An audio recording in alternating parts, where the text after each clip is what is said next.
D-Bay. Say it slow, bang, bang, bang, bang. Watch the bank roll, grow. Hall of Fame, gang, gang. You already know. Cheat codes, running plays, green lights on go. Win some, lose some, but live to bet tomorrow. Slow, bang, bang, bang. Watch the bank roll, grow. Hall of Fame, gang, gang. You already know. Cheat codes, running plays, red nights is a no. Win some, lose some, but live to bet tomorrow. Good after morning, salute the Hall of Fame vibe. New members in the chat, put your middle fingers high. Bobby the builder, stacking bricks with the crew. Cheat codes in the bank, yeah, we breaking it through. 5 plays lined up, 4 hitters on deck. 1 Hail Mary, 1 haymaker connect. We aiming for the green, stack the checks, respect. Using Lando's chart, man, you know what's next. There's a method to the madness, ride out the storm. Bankroll management keeps the pockets warm. Play it humble, keep it cool, that's the way we perform.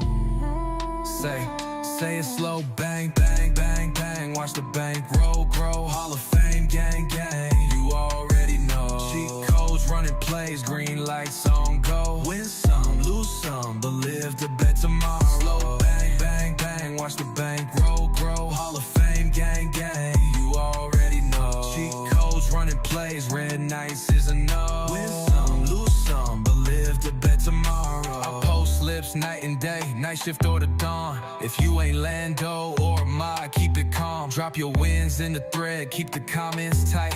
Live bets in the chat, every play in sight. We banking non-stop, yeah, the hustle don't quit. Every loss just a step till the jackpot hit. Stay respectful, stay humble, never fold in the grind. Win or lose, it's the code, keep the Hall of Fame mind. We betting with the squad, yeah, the culture intact. Every storm we survive, we just double it back. Let's keep banking, have fun, put the team on the map.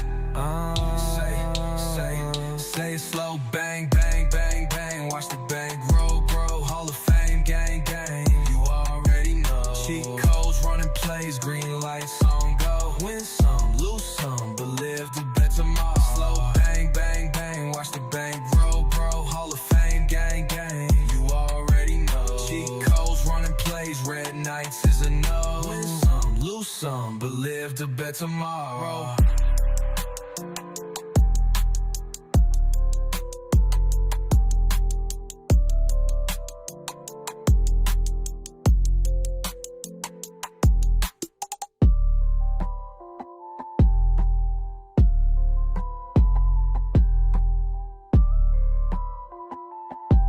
Win some, lose some, but live to bet tomorrow.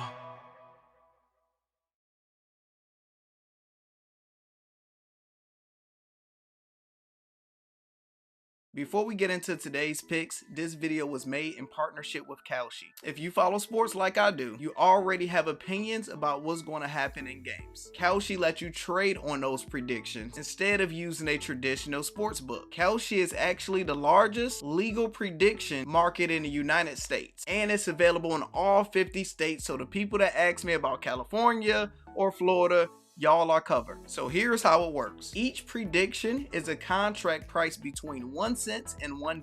That price represents the market probability of that event happening. So for example, if a contract is trading at 45 cents, the market thinks there's a 45% chance of that event happening. If you trade that contract and you're right, it settles at $1. So if you bought in at 45 cents, you more than doubled your position if the market prediction is correct. You have a variety of different predictions, from politics, how many times Trump will say billions, to what sports team will win, all the way to what Netflix movie will be #1 this week. Anything you could think of, they have it. What I like is Kalshi works like a market between people, peer-to-peer, kind of like trading stocks. You can build a position and even trade in or out before the market resolves. If you want to try it out and get a free 10, all you have to do is trade your first $10. Just go use my partner link in the description, and you can also use promo code Lando. Let me know what markets you will be trading this week. Uh-oh. Freak play, freak throw, that's a clean way. Freak play, freak lunch, Q-Man. can't eat safe. Freak play, freak run, that's a Hey. What up? Hey, what's happening? We back. Hey. You gon' wanna join after you hit the free play. If they ain't paying, I'm Let's Hey, get it, hey, ladies and hey, gents, hey, hey. players and Millie Rock on any pimps, block. children of all ages. Hey. We in here, my dog. Hey, man. What How up, are though? you What up, doing, my though? boy? Hey, man, I'm good, man. I need a vacation, man. That's I how I'm need a doing out here, man. vacation. I'm stressed out, so tired. My days are so long. Man, I need a vacation, man. How you doing, man?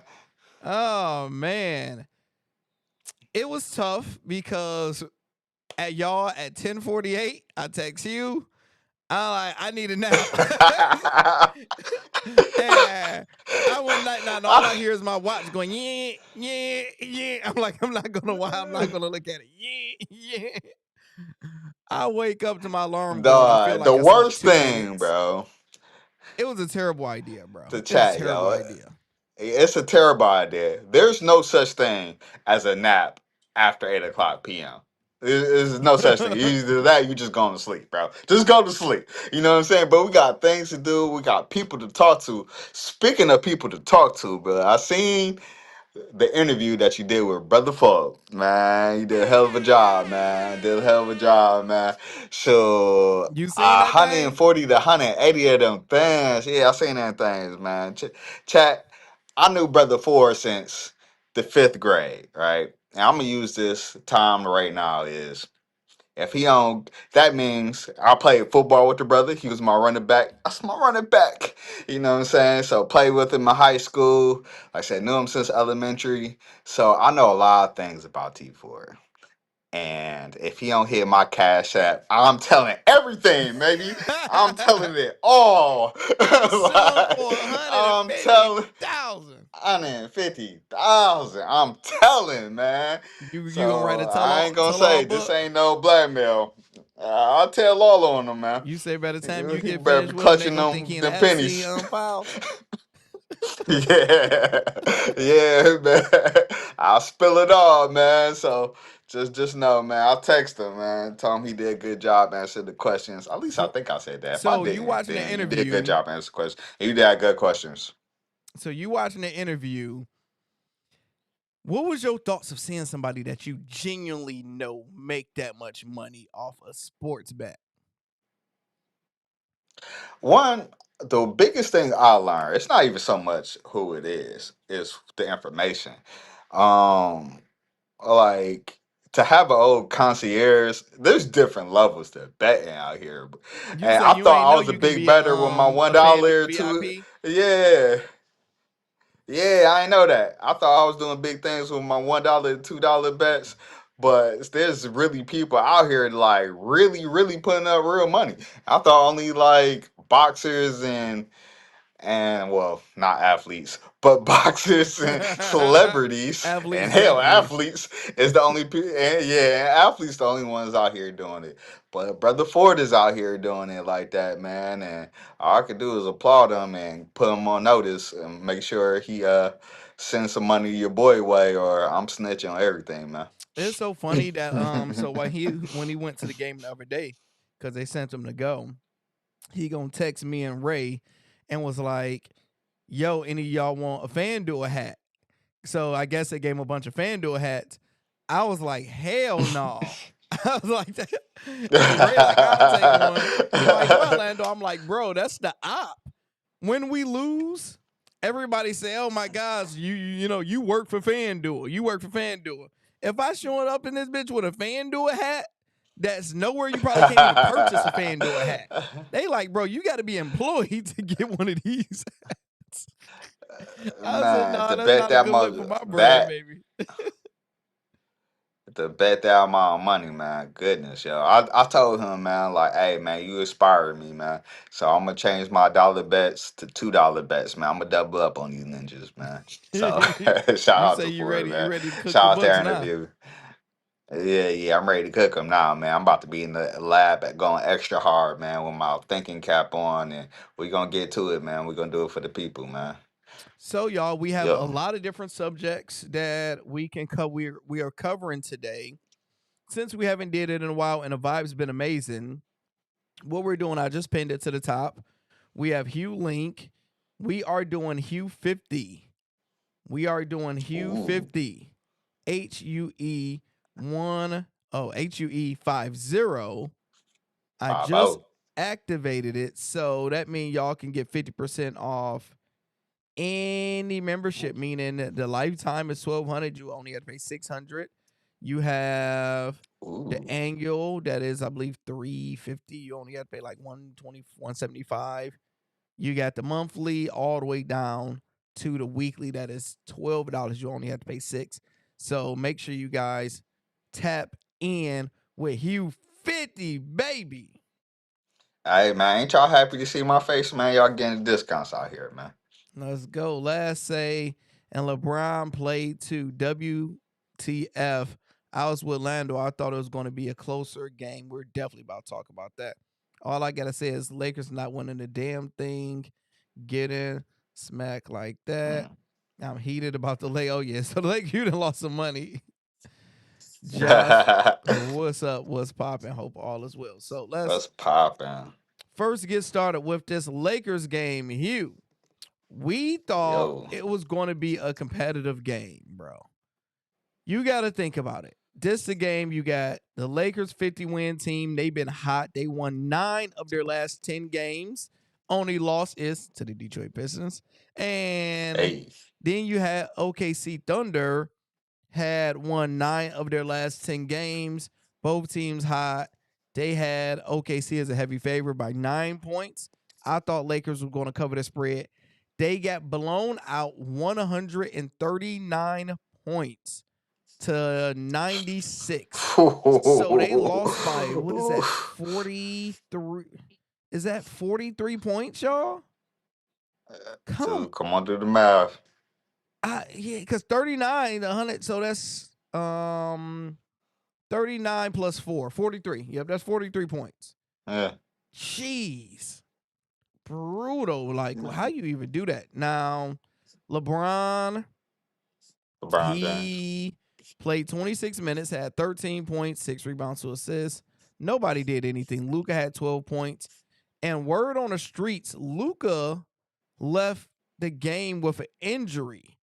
Luka got hurt, so he was making a move, and it looked like he pulled something. Look at him, Hugh. And JJ just being a little a-hole. JJ don't be caring.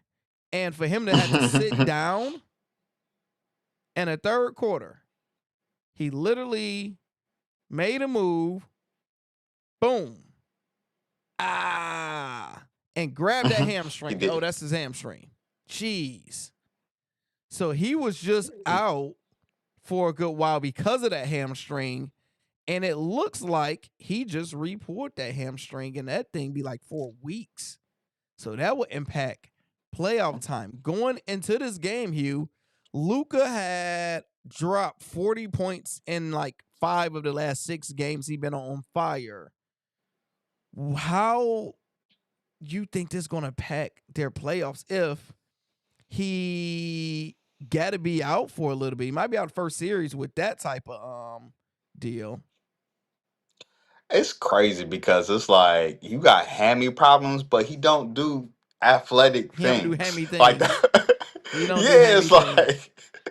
like you see, you be seeing the memes where Bow Wow will do something outlandish on the stage, and they be like, "Bow Wow, you don't have a song that equates to you doing this." like I'm gonna shoot you a meme. It's like he kicks open a gate with his Timbs and get extra hype. He was like, and somebody was like, "Bow Wow, what song? You don't have a song that equates to you doing all this stuff on the stage." And I'm gonna say that about Luca, like hammies for like dunkers and people who run fast. You just do your pace, the same pace that you always do. And it didn't even look like he was kind of flustered. He stopped, and next thing you know, it goes. Like that wasn't even a hammy situation. And so that's one thing. And secondly, yes, he's a 40-point golden boy, man. He out, they out. And you already know how I feel about AR. So LeBron James will have to like up his game if this going to spill over into the playoffs. Hopefully it don't, because I would love to. We want to see good games when it comes out in NBA playoffs. So hopefully it don't, man. We want to see competitive games. But if he's out for that first series or so, I mean, we feel your pain because Cade might be out for that first series. Nope, it And came hey, out man, they cut. today. Cade will be back for the playoffs. They said he should be back in another week. He's doing better. The healing is going great. So they said Cade will be back for playoffs. I wonder if he does miss the rest of the season, is that going to pull him from NBA first team and I MVP doubt it. status? All right, so let's see. Because JJ Redick on Luca. See what he said. He got work done. He was cleared. I mean, we're not going to put a player at risk. Those things happen. We checked him out. He got work done. He was cleared. I mean, we're not going to put a player at risk. Hold on. So he said he has worked on. So did he go back in a game after that? no, he said they're not going to put a player back in the game Okay, and but he's put at saying he was risk. worked on and he Yeah, was cleared to play, but he didn't put him yeah, back in. because he has 12 total missed games. Looks like, and one game. I wonder, does that suspension game count towards your games missed? I guess it has to count. I don't know. That's a great question. That is a great question. Well, speaking, Because they say he's currently at risk miss out. Yes, if he missed 12, he's at risk. interesting. Learn something new. So, speaking of Luca, that brother Money is looking funny with his baby mama and his Wife. ex-fiance. No, I think they married. I think that's his wife. It's a Luca's ex-fiance. Oh, okay. Oh, excuse me. They were saying on other tabloids that they was married. Yeah, She's so I'm just baby. telling you what Lake show with this meme. I don't know All how resourceful this is. right. Somebody with a group Glorified baby chat. mama. Yeah, so I don't know how accurate this is, but we all seen the tab, so it's accurate. Let me Luca's see. ex-fiance has filed for child support in California, Okay. which he claimed is a money grab scheme. Luca is asking the court to dismiss the case because his daughters live in Slovenia. I believe that's how you say it. Now, I know Killer Cam, he did a video breaking down exactly how it's a money grab for girls to automatically move to LA, file in LA. I don't remember the exact numbers of how much it will be, but I know it would be a whole different level when it come down to filing in California versus Lithuania or whatever wherever he's from. What's your thoughts about that with somebody Okay. successful as Luca and having to deal with the baby mama drama and all that stuff, and consistently woman, and I think even Anthony Edwards, one of his kids' mothers, tried to file in California or something also. Yeah. Let's start off with this, yo. This is a completely different situation than us, even Ant-Man, right? Why does she inherit U.S. benefits? That this is the biggest thing I'm thinking of. Like, okay, child support. Why would U.S. force any type of child support if she doesn't live in this country? That doesn't So make sense to me. to go political, yesterday Trump went into game bang on birthright citizenship. Now, basically, he's like, look, the Constitution was made, birthright citizenship was made for black slaves. We giving that birthright citizenship to black slaves because we're the only people that was born here through, and we're not immigrants, right? But the way America kind of have it as, if John come over here illegally he could come over here, have a baby with Sarah, and since the babies was born in here, they can get citizenship. So it's like a cheat code. Now, I'm assuming with her, even though the kids, did they say they was born there or they're raised No, there? they they're both out of town. From my But understanding, the things say they live. It say they both live in that other country. I don't know if they yeah. was born here. If they was born out here, that's what Buddy Game Bang I for. I think now that's the biggest thing. From what I've seen or from what I read, at this point we dealing with a lot of speculations. I heard that he wanted them to move out here, and that was part of the disagreement because she didn't want to move to the United States and she didn't want to bring the kids. But Luca, of course, wanted to bring the whole family out there, and that's what got them divided. That's why. That's what I heard. That wouldn't even make But sense. I So mean, we about to completely separate because I want my yeah. kids with me Uh, and you. Mm, that's a tough one. well, let's see, because all right, so Luca kids You said born. let's get to the facts. Yeah, because if they're not born here, then what are we even talking about? Okay. So Luca, it says Luca first daughter Gabrielle was born in the United States. His First one. second daughter Olivia was born in a native country of Slovenia. Oh, so So we got one. So that's you what got I one. think. I'm 6'7" with it. I would get one kid born Yeah, out here. one You gotta kid take gets that L. it. Yeah, That you other got one, you ain't. Hey, you gonna be the broke kid. You gonna be the broke baby. to. And we're just going to assume it was born in 2023. She was born in Dallas, or she was born in Texas. So we're going You to might assume be that. on to something. So if you have nothing to do with California, then what are we even talking about? You know, so Lawyer one, Hugh, stay away. yeah, put these spectacles on. So one kid, I'm sorry. Yes, ethnically, I'm sure she's gonna get taken care of. I'm sure he's going to take care of that baby. But United States backing it, it gotta stay out of it. Sorry, not sorry.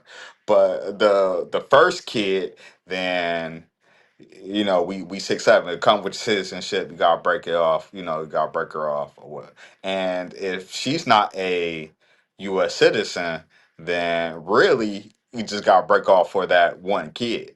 That's, uh, I guess that's kind of how I'm feeling. Am I wrong for feeling that way? No, I agree. I agree. You gotta take one L. You gotta go one for one. Yeah, yeah. If One, if you gotta she's take. not a citizen, then there's no whatever they get. It's just one child support for one kid, and whatever the state of Texas, wherever she was born at, go off of that law, and everybody keep it moving. I agree. I agree. So let's real quick look at the NBA standings. Let's look at the NBA standings.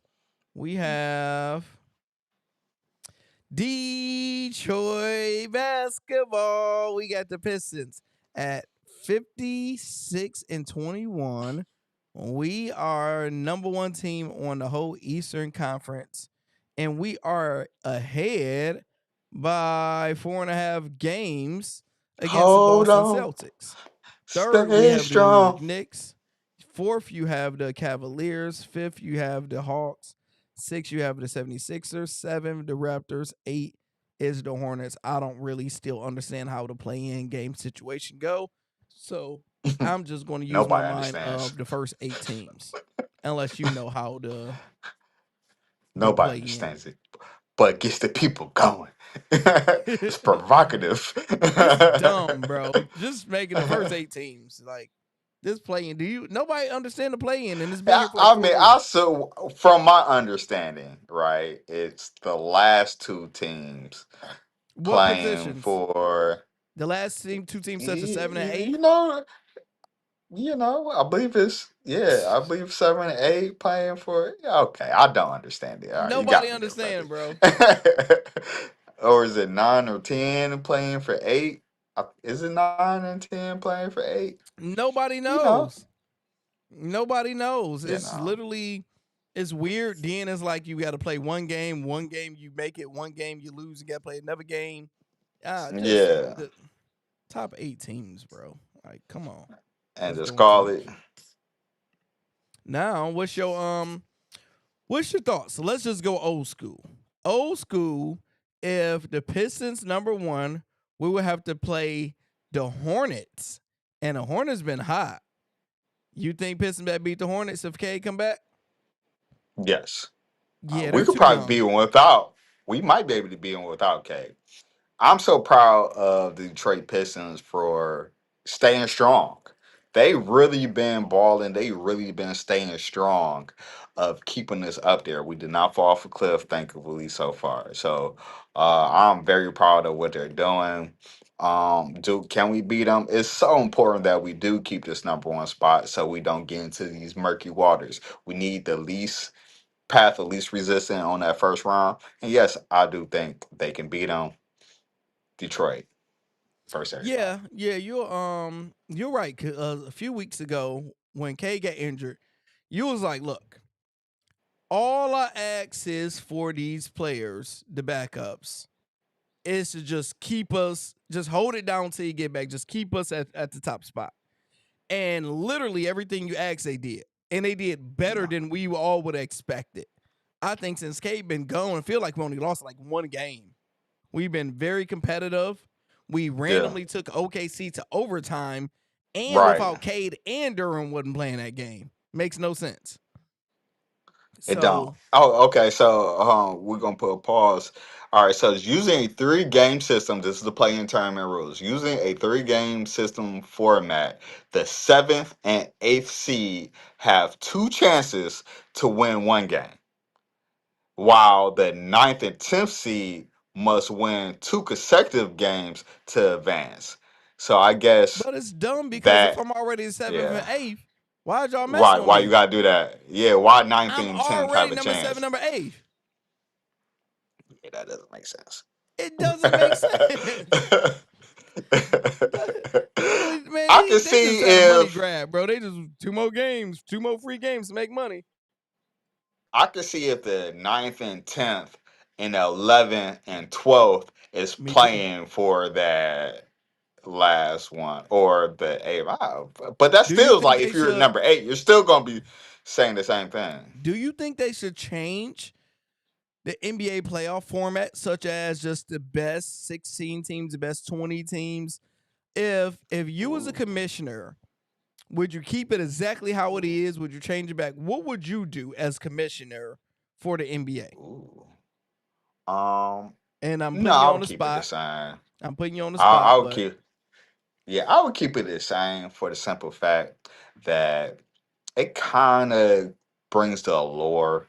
It brings more allure when you just do East versus West. You had the East Coast, West Coast beef. I would keep it that way because when you just do it all at the same, the West Coast teams, I believe they play most of the West Coast teams all the time. And I think then you have to start getting rid of divisions. Like if you're gonna do it that way, you're gonna have to get rid of divisions too, and just kind of like put it all in the put all your chips in the middle. I like everything being formatted. Win your division, win this, win that. You have to take away the Larry Bird trophy and the MJ trophy. You have to say that nobody could win the Eastern Conference finals or the Western. So you're taking away so many different layers.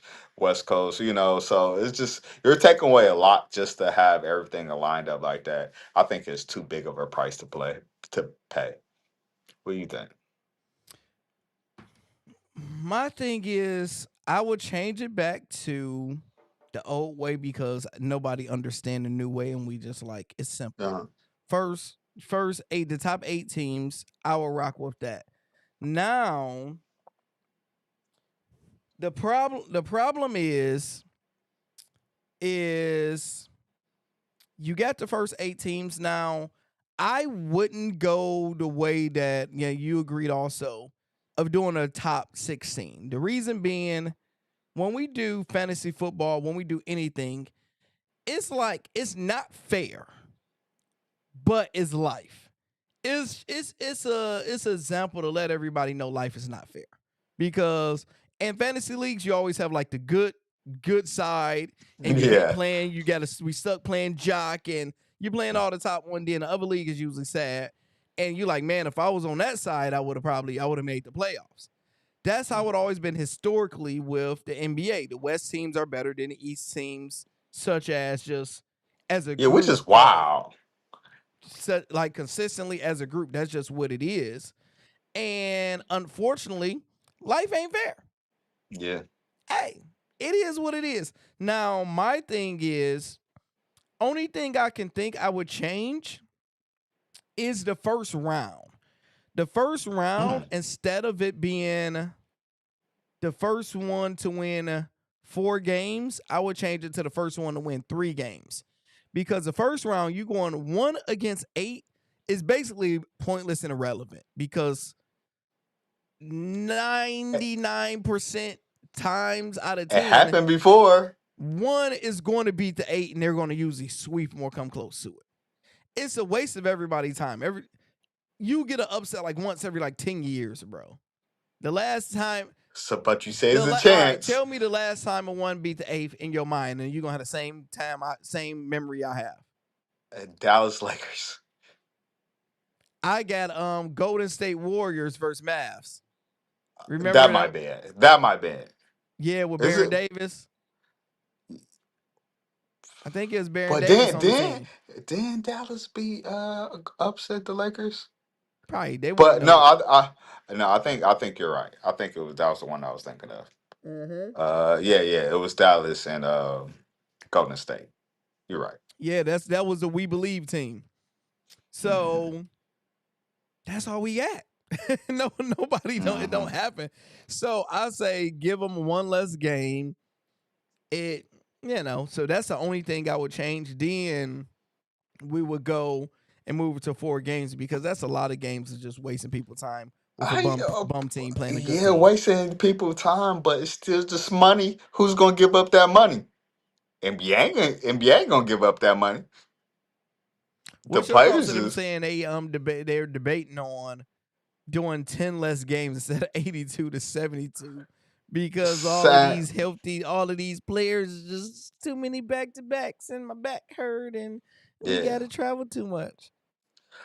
2 things. Well, one thing. Who's gonna give up the money? Is the players gonna look at their contract if they're making $53 million? Are they gonna be like, okay, take 10 more game checks away from me, and I'm okay of just making this amount? Nobody's willing to take that price cut. The owners, I'll tell you that. The players ain't gonna want to do it, and the coaches ain't gonna want to do it. It sounds good, but if you take away less game, that's less TV. That's less people in the venue. There's less everything, less promotion. Who's going to willing to take that pay cut? If the owners going to be like, especially the owners that own the building, like they're already in their lease. They're already own that. They They fighting base for more that games revenue. at this point. They like, Yeah. y'all can play every day. Yeah, they base that whole building contract or how much off of the games right now, just the base pay, not even including playoffs. So you want to take less of that. So how they gonna get that revenue back? No, they're not. So people are not get. There's a whole bunch of stuff behind this. This is more than just the players It's bigger playing than these Nino. games. Yeah, it's bigger than It's like these are checks and balances. The banks that gave loans to these owners or gave loans to put up these venues, the Little Caesar Arena and so on and so forth, they are using these games as leverage. So if you start taking this away, then are the banks going to be like, oh no, don't worry about it. Yeah, we will take away these less amount of money because we know you're going to take away these less games. Exactly what No. you said. It sounds good. It sounds good once you broke it down how you broke it down. Nobody is going to want to take less money. Just first start with the players. Hey, y'all, this is what we plan on doing. Are y'all okay at making less money? No, because they already broke and not balancing money correctly already anyway. So now you Yeah. about to tell me to take less money. The owners, they're making zillions of dollars, but they're broke because they're owners and they billionaires. Them making 500 million is not enough, so they're gonna be like, up. They're like, We're oh, we can't have 2 private jets. Whoa, guys. Whoa, my yacht over here. I need 100 more feet on tag on the end of this. What are we talking about here? yeah, Like man. nobody want to do that. Literally nobody will sign on it, and it will if like let's say the players that today they did a whole thing like same let's say like how the WNBA just did with their contract. They did a whole mediation, fought back and forth, and they came to agreement. We're going to play 10 less games because we want our health. We're tired, all of this stuff, right? Mhm. You lose respect from everybody from 2025 from history. And y'all can't even talk. Y'all can't even be in a conversation of the OGs, the Yeah. Jordans, the Barclays. You can't even be in a conversation because they like, yo, we had less technology, less information about health, less everything, less comfortability. We slept in worse hotels. We was riding in buses instead of planes. And Right. Commercial flights. They was doing harder drugs. Like they was they was drinking in the partying locker hard. They was rooms. drinking in the locker room, smoking Smoking in the cigarettes. locker rooms, and we was still able to play 82 games without complaining. And y'all saying, "Oh man, we got to." They couldn't even. They couldn't even Yeah. be in the same room with them if they Because actually what? did that. Michael Jordan was making around $2 million a year in his playing career. That's crazy. And you got Ivy that just got released. He made more than that with the Pistons. That's crazy. The more Michael Jordan. So, so think of that, yo. That's funny. All right. So speaking of Jaden Ivey, Hugh. Now, You see it that? happened a few See, days bam, ago. bam. We on roll. Hey, you did that one. Ain't even mean to do it. Speaking of Jaden Ivey, you've been on the road, so we haven't been able to get to it. So we have been already able to, excuse me, see first what he said, the reaction to what he said after what he said, and everybody reaction. So for those that don't know, we're not going to play the video because if y'all haven't seen it by now, then you've been hiding under a rock. Jaden Ivey, he basically have been on his holy kick lately for the last few years. If you watch him in the Pistons, his post-game interviews, he been on that for a little bit. Now went all the way left where he went on Instagram Live and was like, hey, man, the LBGTQ, this is wrong. NBA promoting this is wrong. It's not godly. It's not this. Next day, he's fired on his day off because he's not actively with the team. Fired on the day off. He went back on live complaining like, hey, y'all saying I am out of here due to my conduct detrimental Detrimental to the to the team. team and all of that stuff. I need your thoughts first about this because I'm about to go in. Okay.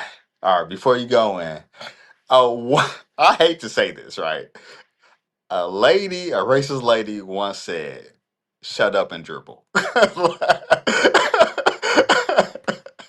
racist lady. Oh, well, you have to Yes. start like that. Oh no. That is a terrible reference.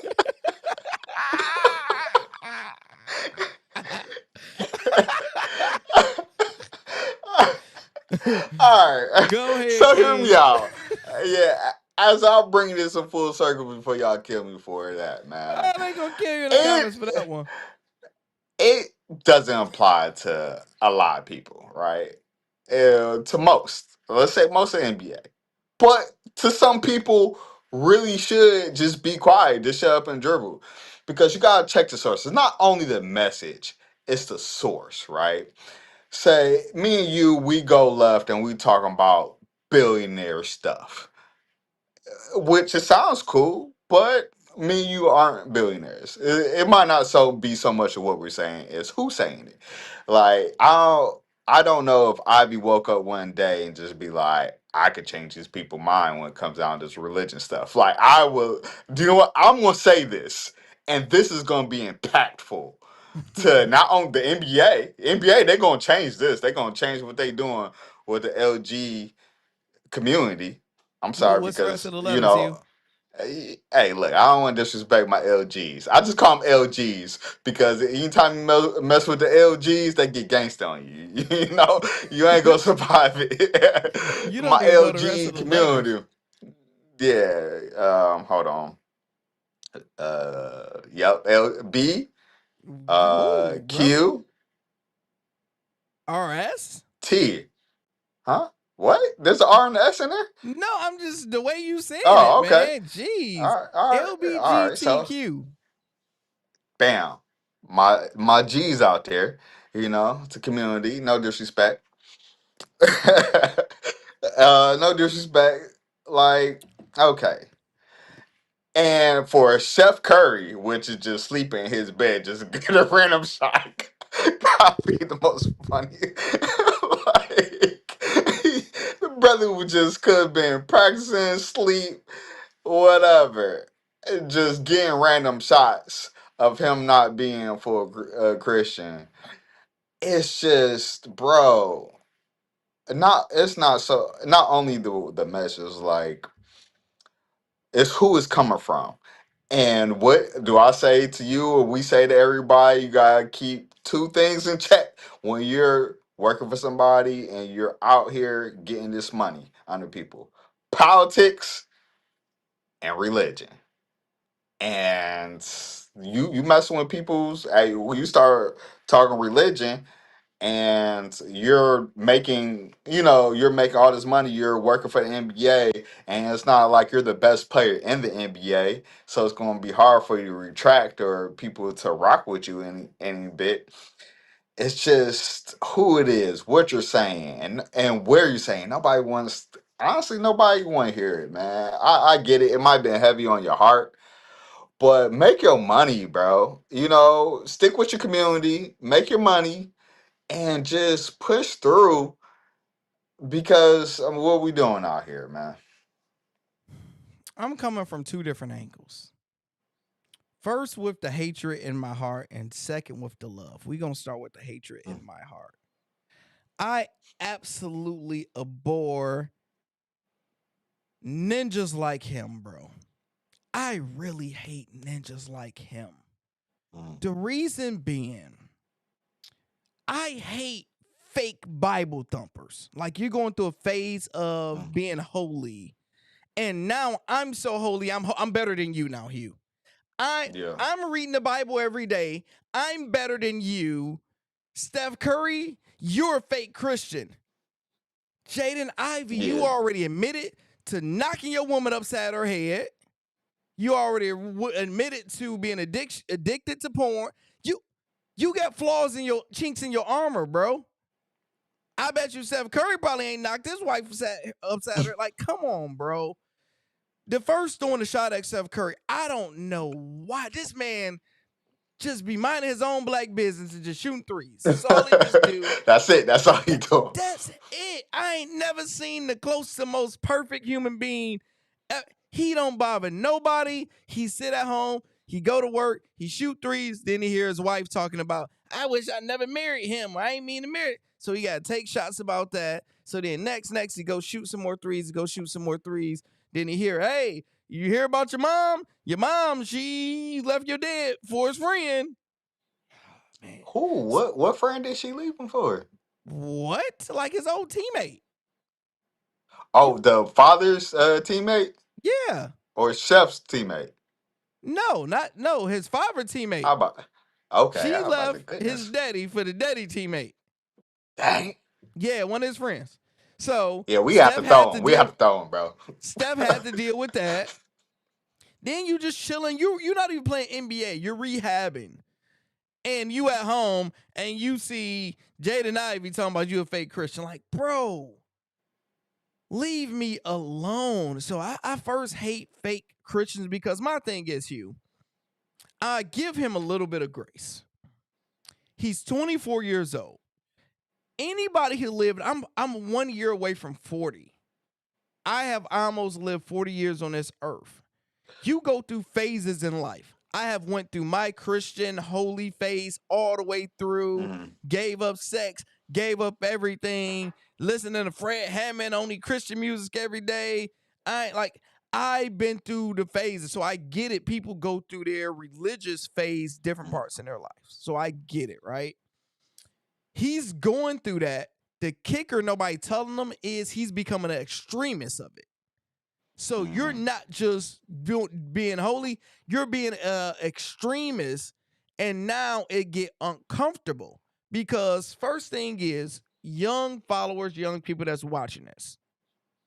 I have been saying this for years on top of years on top of years, and you could confirm it. My rule of thumb is when you work for somebody else, there is ways you have to operate. There's ways you have to move because you work for the NBA, a big corporation. And inside the big corporation, you work for the Chicago Bulls, another one. You can't say whatever you want to say about freedom of speech. It is not freedom of speech. When you work for somebody, you don't have no freedom of speech. As mad as y'all hate how you say, man, shut up and dribble, unfortunately, nigga, you got to shut up and dribble. I'm sorry. Because, all right, you want to have freedom of speech? Have your speech. And now you don't have a job. Now we're going to hear Jaden Ivey from a year from now just sign with the China Beijing Tigers. And you just went from getting $10 million to $10,000. Since you was in the NBA, man, we give you $60,000. Oh, my wife ain't responding to me. She ain't responding to you because she know they about to go from NBA money to China Beijing Tigers money. I wouldn't respond to you either, bro. You gotta grow up and you gotta go through. So that's why people thinking you have mental issues because you dropping the bat. Yeah, people want to say prayers for him. Like, no, brother. Like, I'm tired of like, no, man. My praise is gonna go to other people, other things. Like, you brought this on yourself, man. And from what you're saying, you're closer to the higher power than anybody else. So I don't need extra. I need them extra joints, extra praise. Yeah, man. So I seen it coming.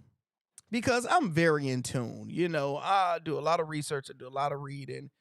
I done read the Bible from front to back with understanding. So I get it, bro. When he was with the Detroit Pistons and I watched every single one of his interviews, oh, first praise to the Most High. It's just, I'm just here. I'm a beacon for God. I'm in this. And a lot of younger players are more in tune to announcing their Christianity, like they're announcing their love with God. I noticed with CJ Stroud, and this generation is more tapped in with religion, which is dope. I'm with it. Yeah, and when you're not a superstar, unfortunately, you can't move all the way how you want to. You got to say, man, thanks to God, then answer the question. You can't go all the way left on Tim Tebow level. You can't go all the way left. You got to say thank God, and you got to go back to the answer the question. So I seen it early. I'm like, he's acting a little weird. He's a little weird. I can tell. And then when it's happened, I'm like, okay, I already seen this. I understand it. And then as I start watching his lives, he don't get it all up there. If you hear how he talk, how he speak, his mind, he don't seem like he don't have it all, to be honest. And then he's like, hey, man, I was suicidal with pills, and he's dealing with a lot of demons. As he's saying all of this stuff, he's dealing with a lot of demons. And that brother, I just hope he figure it out, because that's somebody we will see how we see Delonte West now. On the side of the road, people trying to help him. Hopefully not. I don't want to speak that into his life, but I done seen his story before. His mind, his mental is not right. And I wish the best for him, but unfortunately, Hugh, he is blackballed from the NBA. He won't see another NBA check outside of what he's owed for the rest of his life. Do you agree that he's done for NBA forever, or Well, if you let April Fools tell it, he's been signed to 10 teams already. And like that's April Fools. Everybody was like, "Oh, he just signed the agreement with this. He signed it, a team with that."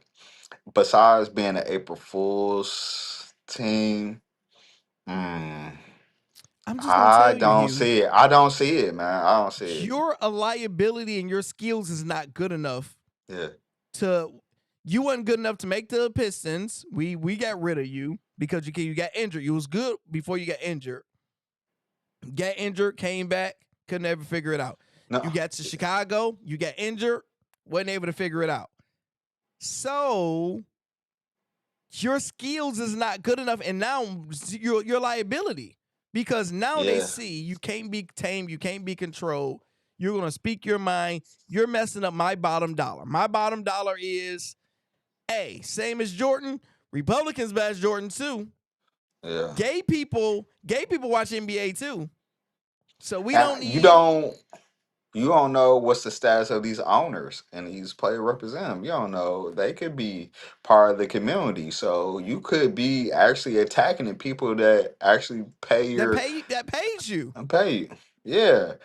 So with that, that's a red flag. And as I'm going serious into it, with the coach, he got blackballed. Well, they said one of the reasons my man that was in Golden State, the Mark brother, Jackson. yeah, Mark Jackson. They said he was being, very religious at the position, and the franchise was starting to think a little bit. They said that was 100%. part of the reason. So, and he haven't had got a job ever since. He was Ever doing a since. damn good job. And we know he's a good I coach. Yeah, it's going to look like we could be wrong, but yeah, it's not looking good for him to get another And contract, then he's and it saying sucks because because replacing that amount of money, that you can potentially have, you have all this talent. Like I said, our kid out joke beforehand, be quiet and dribble, but really, okay, if that's how you feel, if you want to uplift and put if you want to uplift your community, the people that as far as your church and your whatever that you want to put together, money helps. I bet money helps, and especially doing stuff that you love, build within, if you want to go about that way, talk amongst your community, be a part of that. If you said that you can't, you might say that say on the that in your pulpit, group chat. yeah, or whatever, but unfortunately, you have to. If that's you gotta eat it, man. You have to So eat I it. just Googled how many children does Jaden Ivey have? He have a wife and 3 kids. Mm-hmm. So it is literally 5 of y'all right now. You got 3 children. His his career earnings, I would say, is probably 15 million. Let's see, or 20 million. Career earnings. So his career earnings in total is approximately 32 million. So we're gonna say we're gonna round it down to 30, and then with taxes, we're gonna cut it in half, and we're gonna say 15. He got drafted like 3-4 years ago. 10 million. So let's just say he got $10 million left to his name. We're just gonna say that. Mm-hmm. Hugh, he is 24 years old. $10 million and you're 24 and you have 3 kids and 1 wife, and you already living a lifestyle as an NBA player. What job are you about to make? What job are you about to get to sustain your lifestyle? Especially if you're in trouble, if you already, like say, if you already in that lifestyle and that got taken away, then yeah, some Now he could not, regression. since he's holier than me and you, he could be just living as a minimalistic with his kids and stuff, and he got a regular house and stuff, and all that type of stuff. I think, and then I think he said he's okay if he lose the NBA. You know, it's not, you know, whatever it is. It's not Goddamn. God's brother. The thing I learned as a whole adult, your mind saying like that's your mindset set now at 24. 5 years from now, 29. Let me ask you again. At 35, let me ask you again. At 40, let me come back and ask you at 40. Do you regret? I can ask you one person right now, Hugh. Colin Kaepernick, if we sat down and asked him on here and looked him in his face and said, do you regret doing what you did and speaking up from losing your job with NFL, what you think he'd say? I don't think he said he regret it, yo. He will 100% regret it. 1,000% regret. You know how I know he regret it, Hugh? Because he tried to come back and play for NFL. Right now, 10 years later, he's still begging to get in the NFL. He got the settlement though. Saying, I am ready. I'm working out every day to get in NFL. Right now, till this day. Yes, he felt he made a mistake. Yes, he felt he made a mistake. Though. Huh? He got that settlement though. I said he got that settlement though. That settlement wasn't nothing because the money didn't matter to him. If you watch his documentary or whatever it is, his passion is playing the football. And he's so prideful, he wouldn't even play for the CFL or we ain't watched Kaepernick play anywhere else on any other levels because I got to play the NFL after you see him. I mean, even though we're on the subject, he didn't go religion and he didn't go politics. He went, politics, religion, race issues is next. That's the third one. Oppression. Yeah, that's next. That's next on the list. You talk about doing black people wrong. I disagree. What amongst the people, right? The most what makes people argue the most? You know, I'm the debater on Facebook. Everybody hate me. First, it's actually politics. Race. Right now in the world, is race issues is number one. So what Kaepernick calling out white supremacy, Hugh, is number one that piss people off. You can say number two is politics, or you can go right now since Trump is in office. That interchange. No, politics is number one right now, bro. The president right now, he's the king topic. I can give you that. But I'm saying the racial issues is high, and Kaepernick went there, and everybody know he was 100% right. He did absolutely nothing wrong, and they still boycotted him and made money off of him. Hey, here go your settlement.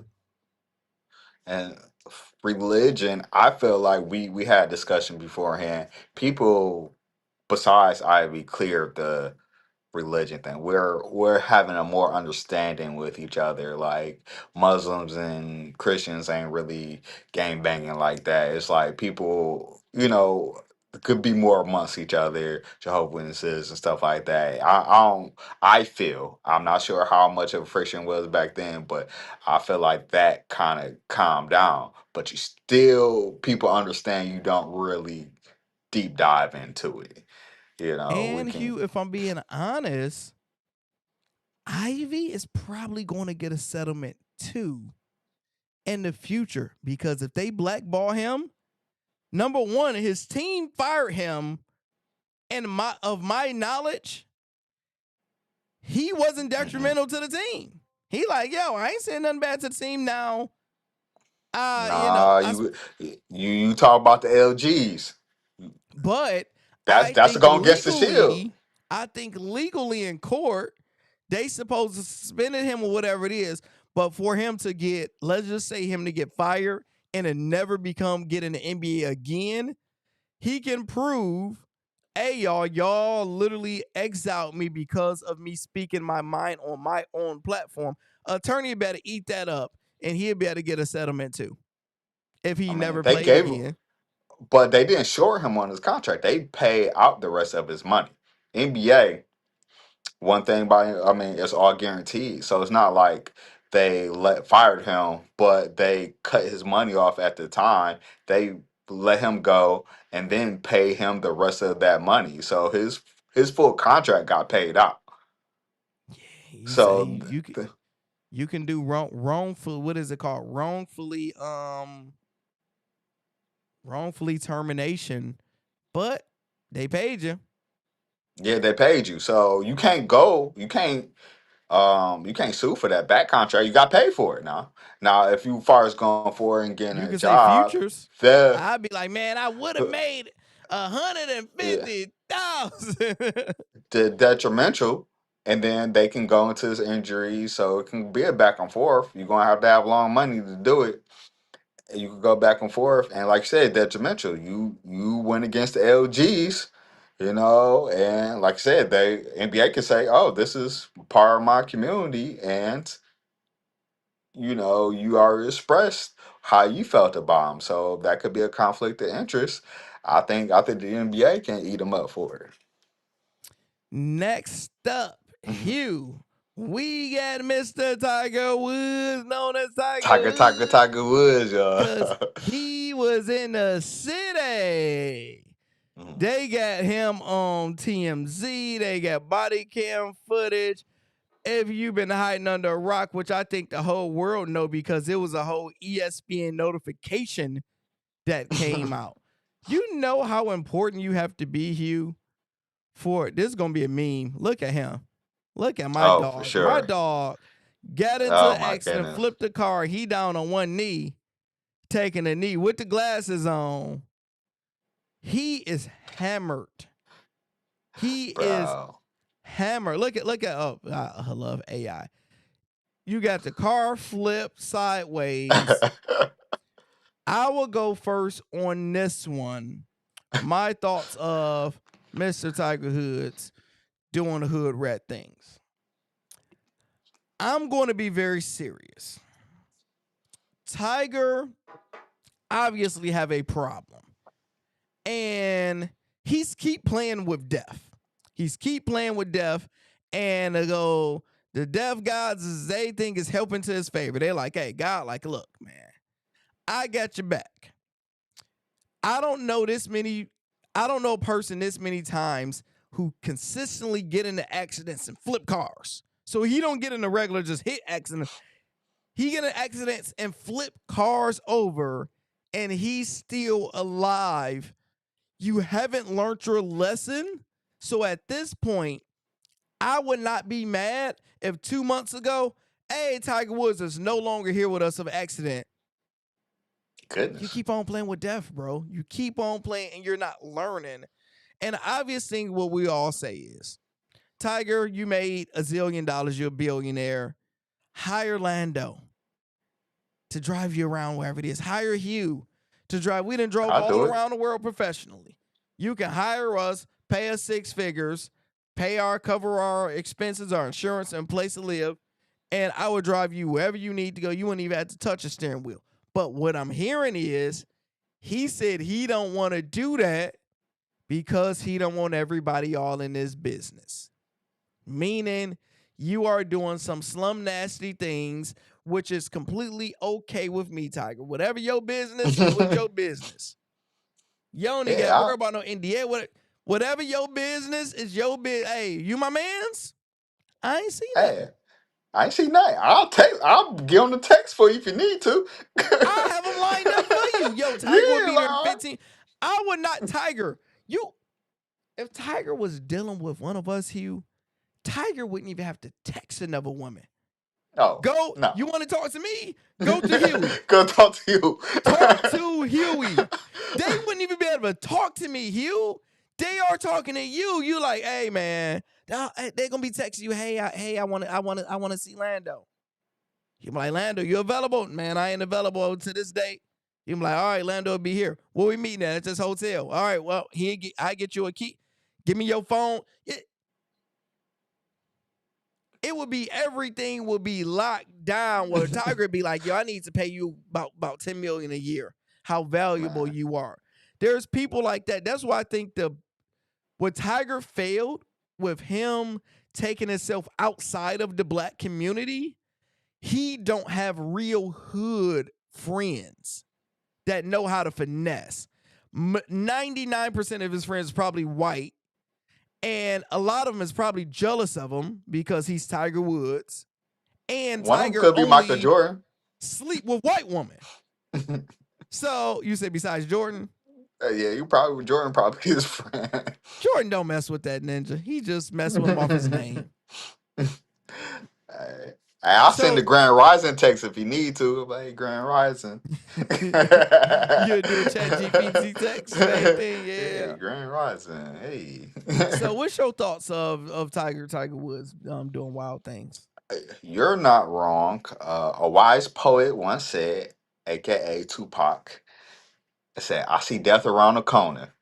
I see death around the corner. I gotta stay high while surviving and see where this game ninja die. If they bury him as a G. Go on, Hugh. So, death around the corner, you're not wrong, man. On a serious note, he is playing with it. For somehow, some way, they say he passed the breathalyzer. So it wasn't alcohol. That's what they're saying. So he on some other things. Our imagination can take us there. So on some hard stuff, right? And that hard stuff that he's using is in his mind changing him from Tiger Woods to Speed Racer. Like that's what it's changing to. He is morphing from a golf player to a NASCAR player, and he like, hey, yo, I could do this, yo. And for some reason, like he's in the SUVs and stuff. If you turn the Speed Racer in your mind after you do this, get the non-flippable car. Bring out the Lambo, the Ferrari. They ain't flipping, you know. Uh, I said I was gonna be serious, but here we are.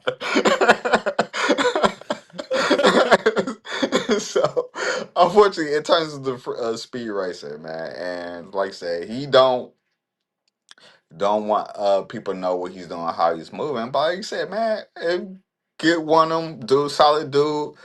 There's partitions, so drivers can drive you without looking in the back. They have some very nice what vans and stuff that drivers can just look forward and do whatever. There's partitions, they don't have to look in the back, so whatever you do in the back, it's okay with them. And now it seems like these incidents are happening on the golf on the courses. So you could probably drive himself to whatever he got outside of that. This isn't happening And on the golf course. coming from it, wasn't it coming from it? No, he just live in Jupiter, Florida, the place that I randomly want to live, want to move, want to live. I Yeah, told we you all the best want to part live of there, brother. yeah. Yeah. Hey, random. Have you ever drove past Jupiter, Florida? Because you go to Florida all the I, time. I have. It's And beautiful, ain't it? Yeah, man. It's just And you like see the it's a golf little courses. There's just so island. much money. Yeah, it's just you just smell the breeze of the money. That's all. Breeze of money just coming by. I thought he was coming from the golf course. Are you sure he No, wasn't? I just know he was in Jupiter, Florida, where he lives. So I Yeah, don't no, know where I he was thought coming from. I thought he left the golf course, and from that golf course, he was going home. Oh no, 0%, because he ain't about to be that high on a golf course. Man, okay.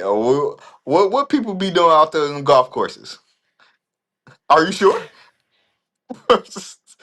The golf I courses just get don't lit. believe Tiger Woods is going and getting blitzed, then going golfing, and then because it wasn't alcohol, he was pills.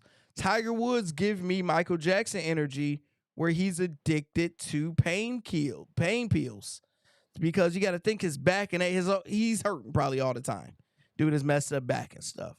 So he probably didn't get a good Yeah. feeling off them pills. And I think that's what it is. He's overdosing on them pain meds, and he on his Michael Jackson. And guess when he needs them? On that golf course. Like at that point, he could be functional until he ain't. And we're not saying this is all alleged. He could be mixing more stuff with that, right?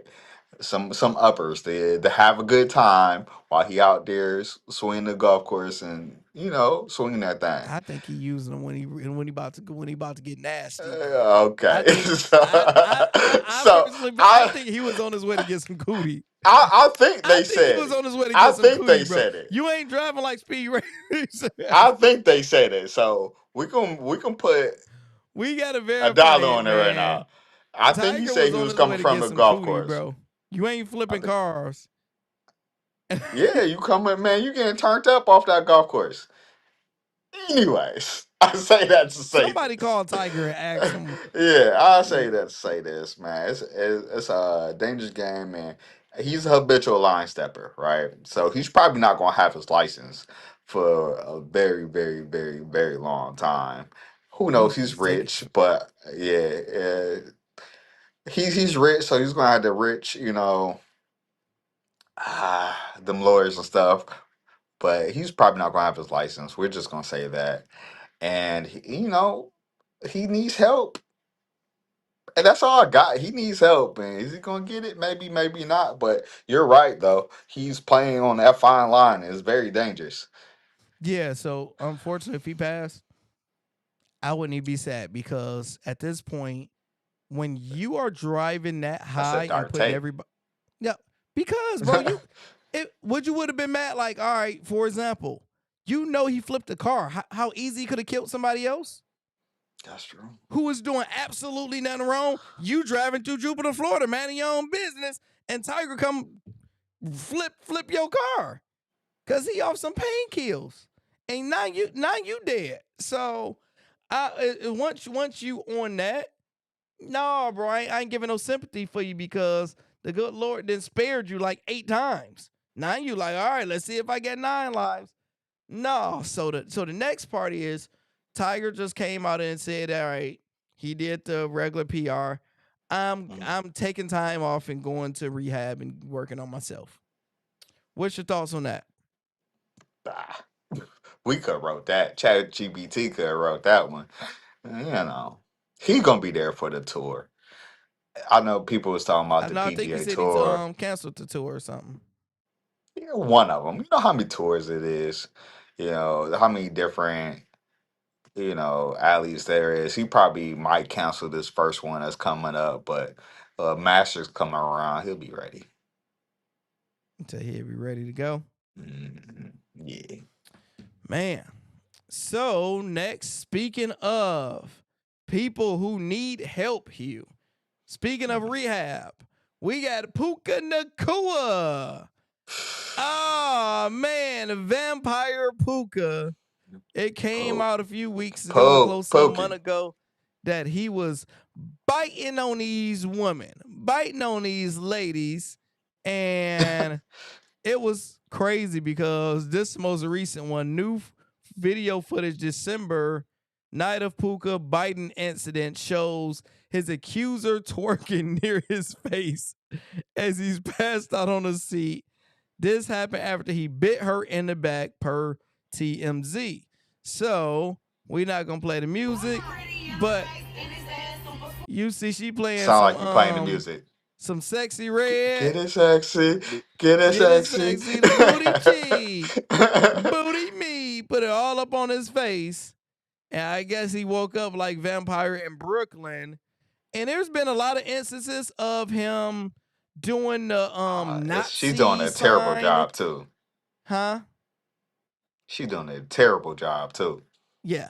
So I think he did he did a Nazi sign on one of these streamers. Yeah, on one of these streamers, he had to apologize because he did a Nazi sign on one of these streamer things like 2 months ago.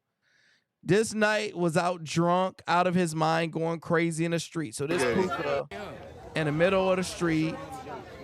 Puka just cooked. He cooked. Look at him. My nigga Fafa, blood.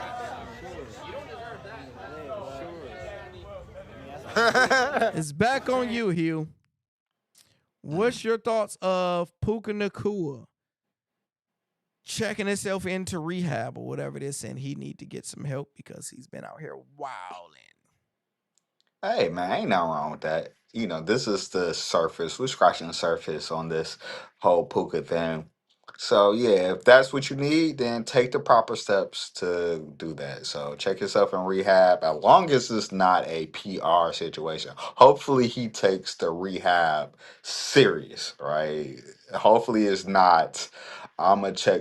I'm gonna check myself into rehab because I need all this heat off of me, and I'm about to sign a lot of money on, with the Rams, and everybody would chill on me. Hopefully, it's like, no, I really do need help.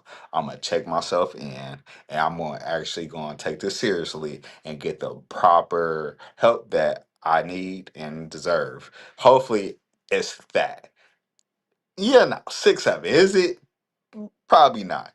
But Puka, just off of seeing it outside looking, he just looked like one of those old fashioned frat boys that can catch footballs really well in the NFL. And like he's still living that life. He's still young. He's 23 and he's all the way into his money and his frat life and LA. A lot of stuff. It goes down in LA, boy.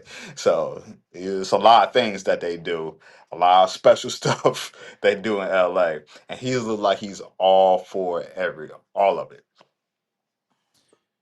I have 0% faith in Puka Nakua. I'm like Sheesh. 100-0. 0%? I have Hugh. All right. Name one time when I was wrong when I came on here and told you about Ja Morant. I said some people can't be helped. He gonna keep on messing up, and it's gonna mess up I his felt career. that though. You see where he at. And every single athlete that consistently not figure it out can't be helped. First thing first, I want people to have that same energy because I like, as a community, when black players mess up, everybody, you bash them, whatever it is. You ain't having the energy. You ain't having that full energy that you just had for Tiger Hoods and Tiger O. I'm just saying you Because in I was about general, to but say, you didn't have the same energy. Puka, I need the same energy all around all athletes because everybody is being light and giving Puka a slap on the wrist. Puka, in the last like 6 months, he had like 4 incidents of him doing the most. And now you done bit a chick. She's over here about to sue you, whatever it is. They got you in the streets, drunk, turning up. Now, I understand. You're young. You in LA. yeah, I'm about to say. You haven't been a celebrity. You haven't been in this lifestyle yet, and you trying to get a big check, right? I don't believe when people go from being drunk on the streets just in February to when everything hits you overnight and you like, oh, I'm about to go get some help. Josh said he was gonna go get some help. He ain't been good ever since. How long Zion was he gonna stop eating? It took him 6 years to finally get on the exempt and finally start losing some weight or whatever it is. And he still is he playing right now? Yeah, I think he is. I think he is. I think he is. Best year. So it took, let's just say Zion is on the right page. Took him like 6 years to get on the right page. My It's problem contract is time. Puka, when you're as good as he is, and you get in your head, because before this year he don't drop anything. He's just cold. He's natural gifted. He will mess around and have that Tiger Woods syndrome. When Tiger was on top and was the best ever, once that scandal came out with all them chicks, he couldn't even putt better than me and you. He couldn't make a 3-foot putt. It was a wrap. So now I'm calling Puka, all of those crazy catches, he's not going to be able to make them. He's not going to look as polished. And I think it's going to be a cliff going down. Puka, I hope you absolutely prove me wrong because I'm rooting for you. But if I was a betting man, which I am, I'm betting he going to fall off a cliff, bro. That's kind of harsh. I I don't mean, care. okay. My thing is, okay, yes, you shouldn't bite women, right? Or anybody That that is don't want assault, to be Hugh. bitten. That is assault. It is. But it's something that people don't take serious, right? You know what I'm saying? It's like I'm assuming like she was putting cheeks in his face. We don't. Where did he buy her at? Booty cheese. It's that So it's booty just meat. like it's inappropriate, and yes, it's assault. But with America law, you can turn jaywalking to something. You can make it jaywalking sound way more serious, like intrusive on the street while loitering or something. Second degree, and you have second degree walking, on an improper place of trespassing.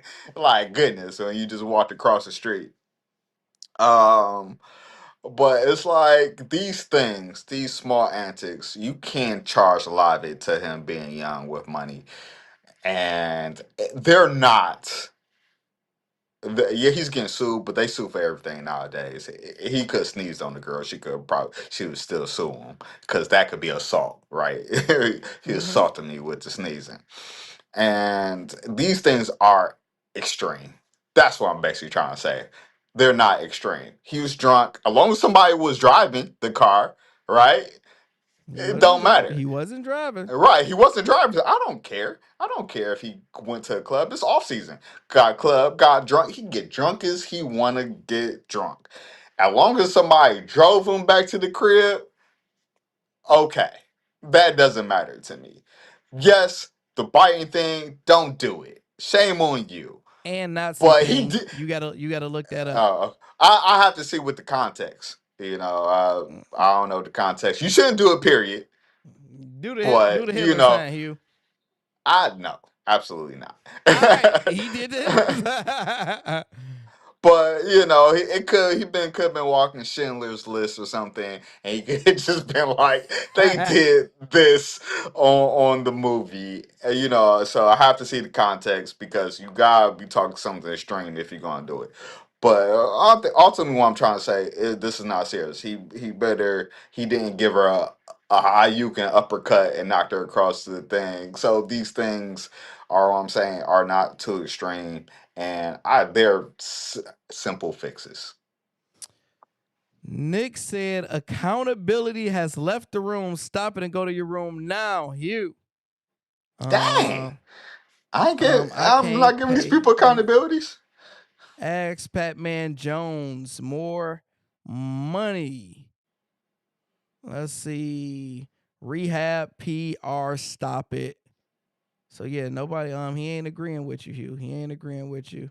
I feel like I'm trying to hold him accountable. It's just not that extreme, yo. That's all I'm saying. Media influencers, girlfriend will always cause subtraction of resources.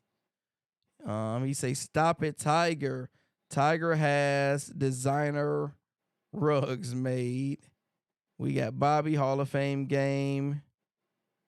Bobby, what up? We got Maurice said, dog, nothing is funny about that. What you talking about?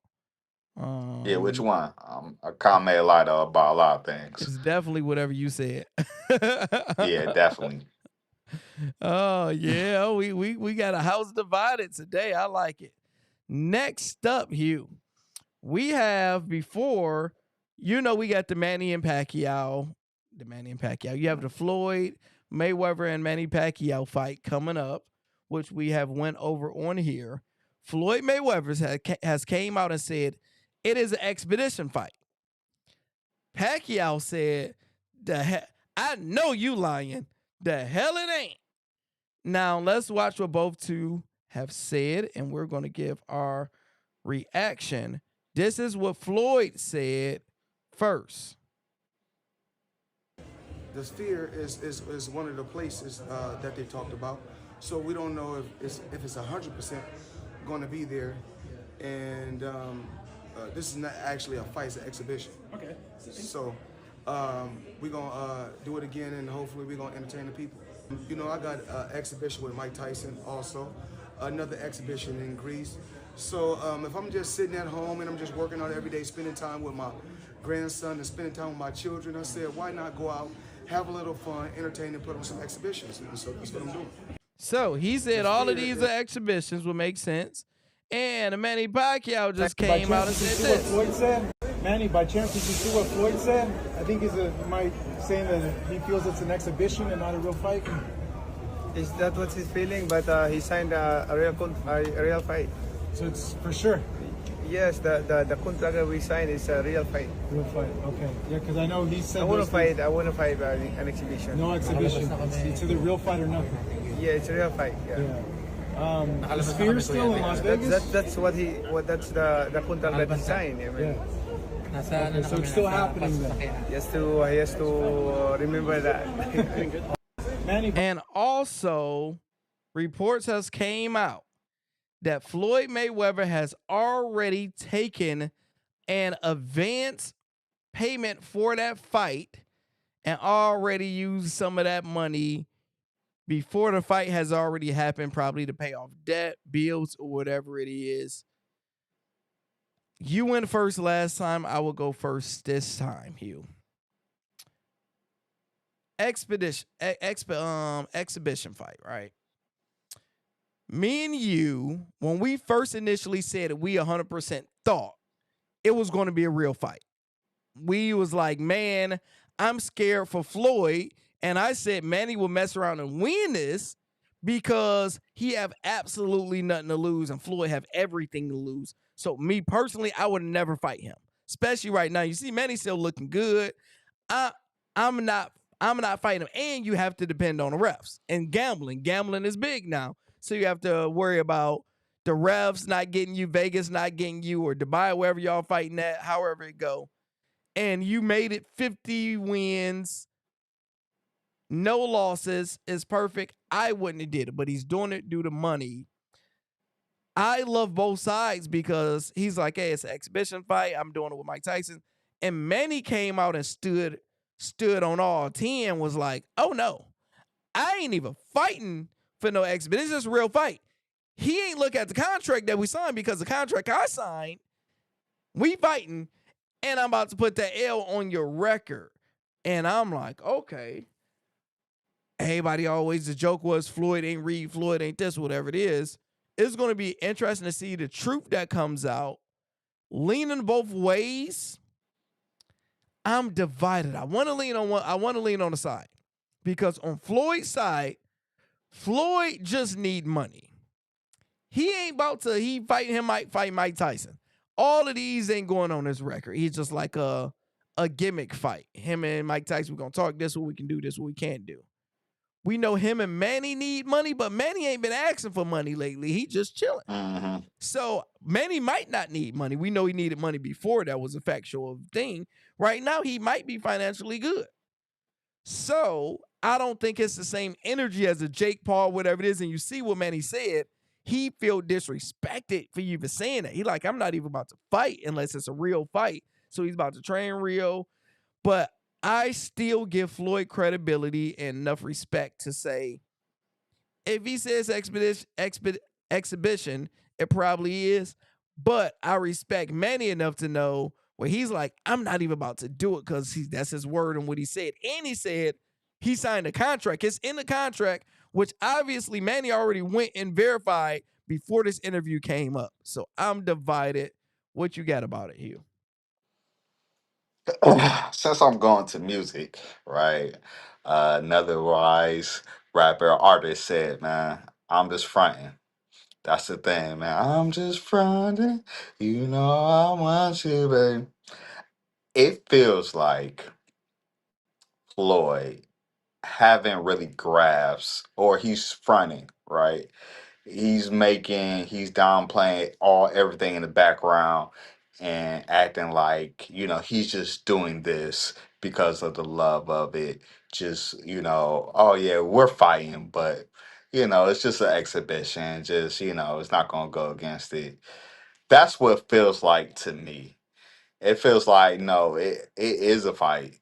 Like Manny Pacquiao. Like I said, I could be wrong, but the way Manny Pacquiao looked, it looked like it was a real fight. It was like I'm not doing an exhibition, and it feels like on Floyd and like nah, I'm not going to give up the zero on my record, It's like it's just gonna be an exhibition. I don't really need to do this. I just want to do it just to give the because I'm people what they hanging with my want. Even grandkids and yeah, yeah. Even though this is not the fight that anybody asked for, right? So I'm leaning more towards Manny Pacquiao.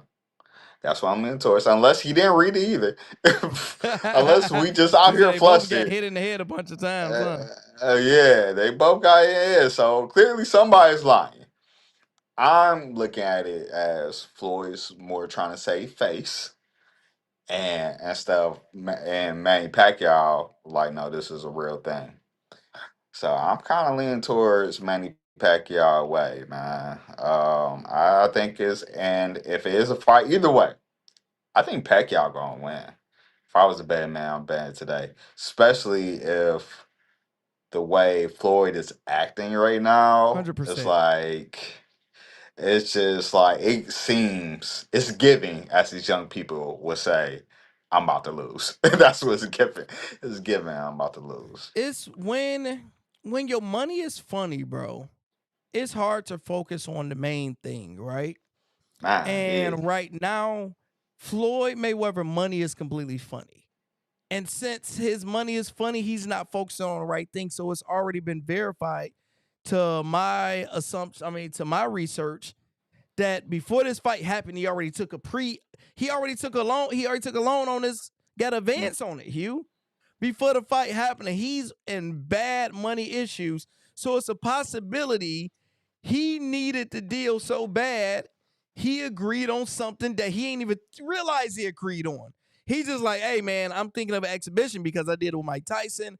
And Manny then was like, oh, it's a real fight. And you signed it thinking one thing, but not going over one thing. What we talked about before we got on here, when I said one of my agreements, I needed this. I agreed to something that it didn't fully 100% what I should have done. Mm-hmm. That's one of those situations where he need money and his mind is not clear and he's doing some crazy things behind it. Mm-hmm. And when it come down to fighting and locking in, it looks like Manny Pacquiao was all the way locked in. Mayweather probably can't even turn that all the way on. He can turn working out and just doing the stuff, but turning that killer on is probably hard because his mind is elsewhere of having this facade, having this image, and you can't keep it up no more. And for the people to look at Money Mayweather, $1 billion man earnings, to point and say you're broke, can't do it. Yeah, like you're seeing this in real time, and like I said, reportedly a few houses getting foreclosed on. He had to give up his airplane and XYZ, which once you retire, you should probably gave up a lot of those things. And my thing is, even he's been boxing for all this time, and he's one of the greatest fighters of our generation. And we, it's like the endorsements. We don't see him in any type of endorsements, Only you he know. signed with companies that I can sign with. Yeah, or even a brand. I know he don't drink alcohol, but you A know, lot of them don't or though. right. So I would say, you know, a liquor or something, I or think something Manny he could sell. Pacquiao, he was signed to Hennessy. Man, Right. I'm 100% positive I have seen Manny Pacquiao on a Hennessy commercial before. I I think think he's 50 Cent, he don't drink and he's pushing that one liquor or whatever. I think yeah. Mayweather, we showed the clip, he just start pushing that one liquor, but it just seemed like It's he's like a just startup company. It's not even yeah. a name. So these things, or even his own fighters, like that branch or that umbrella of under fighters is under you that you pushing their promotion. What happened with that? You know, did that get off the rocker? Yeah, because Like, You had Tank under you, and yeah. Tank left.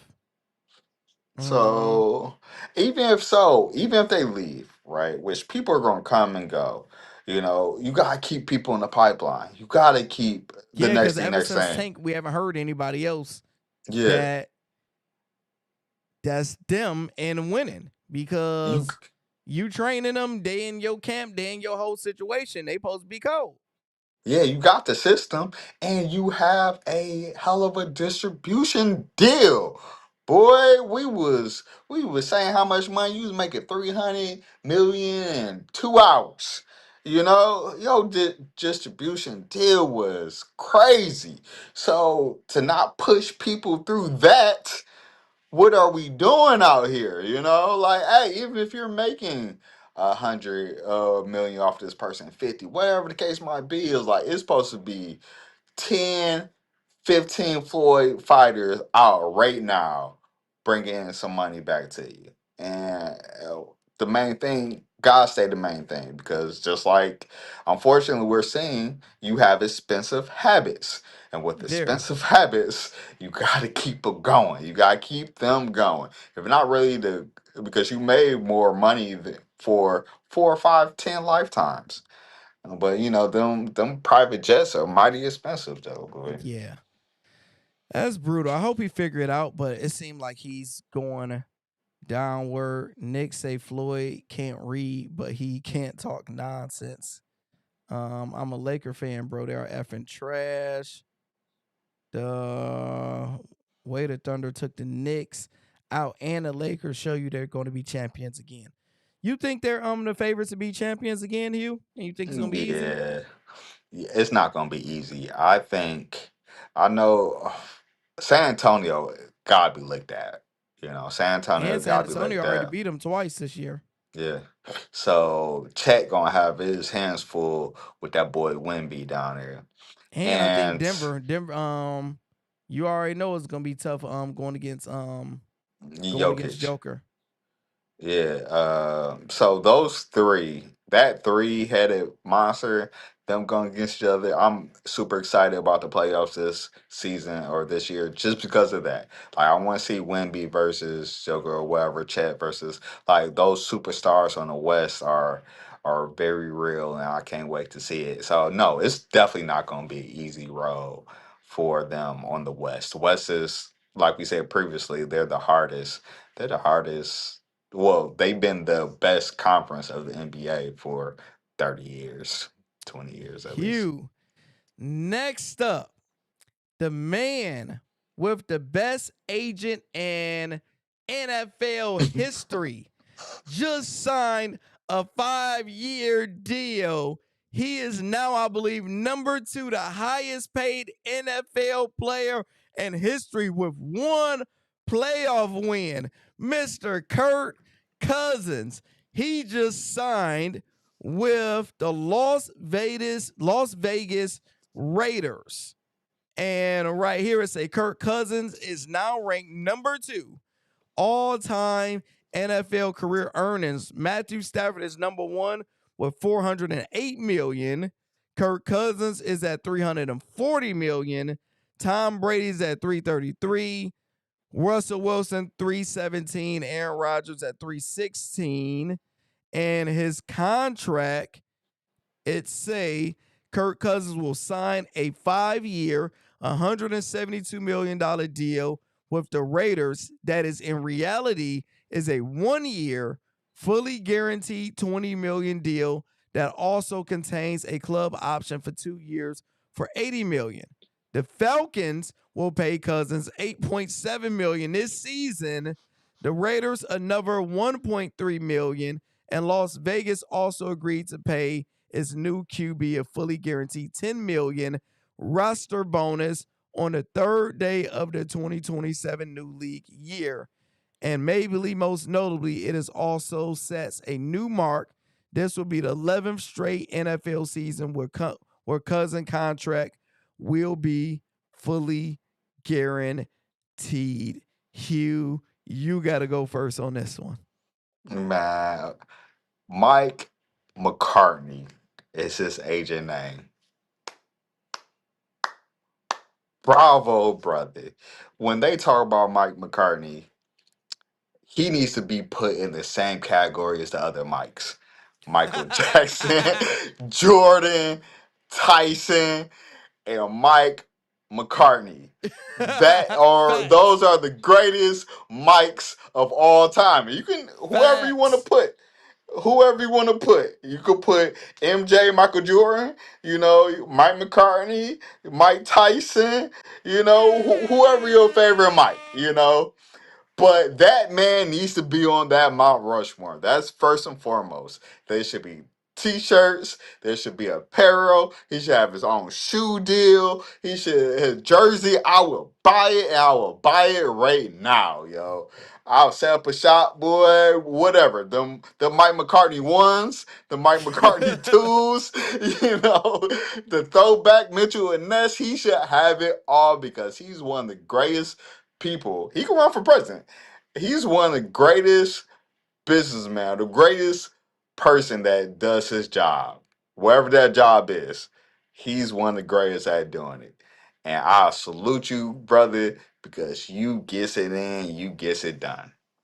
There's no way that anybody in the world can convince me that this man don't have 100% knowledge and full access to the Epstein files or something. He gotta have dirt on everybody, Hugh. It doesn't make sense. He is not your average agent, bro. I'm certain if this man, I'm guaranteed, he can get Kirk Cousins after he finished. Once Kirk Cousins finished, y'all heard it here first. Kirk Cousins is going to move to Washington, D.C., and he's going to be in the government, and he's going to probably be the vice president of the United States. Because whatever type of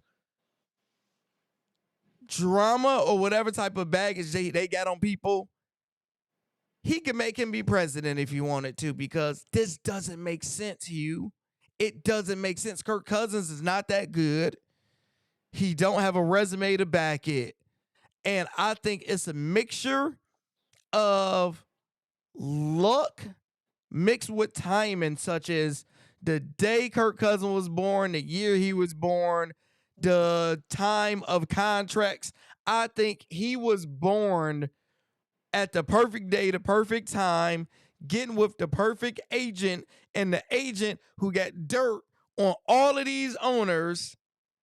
And it's a match made in heaven. And what's crazy, how I'm talking, it sound like I'm mad. I ain't mad one bit.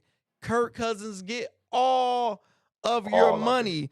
Agent, blackball, all of them, because I want you to be my agent for my YouTube deals.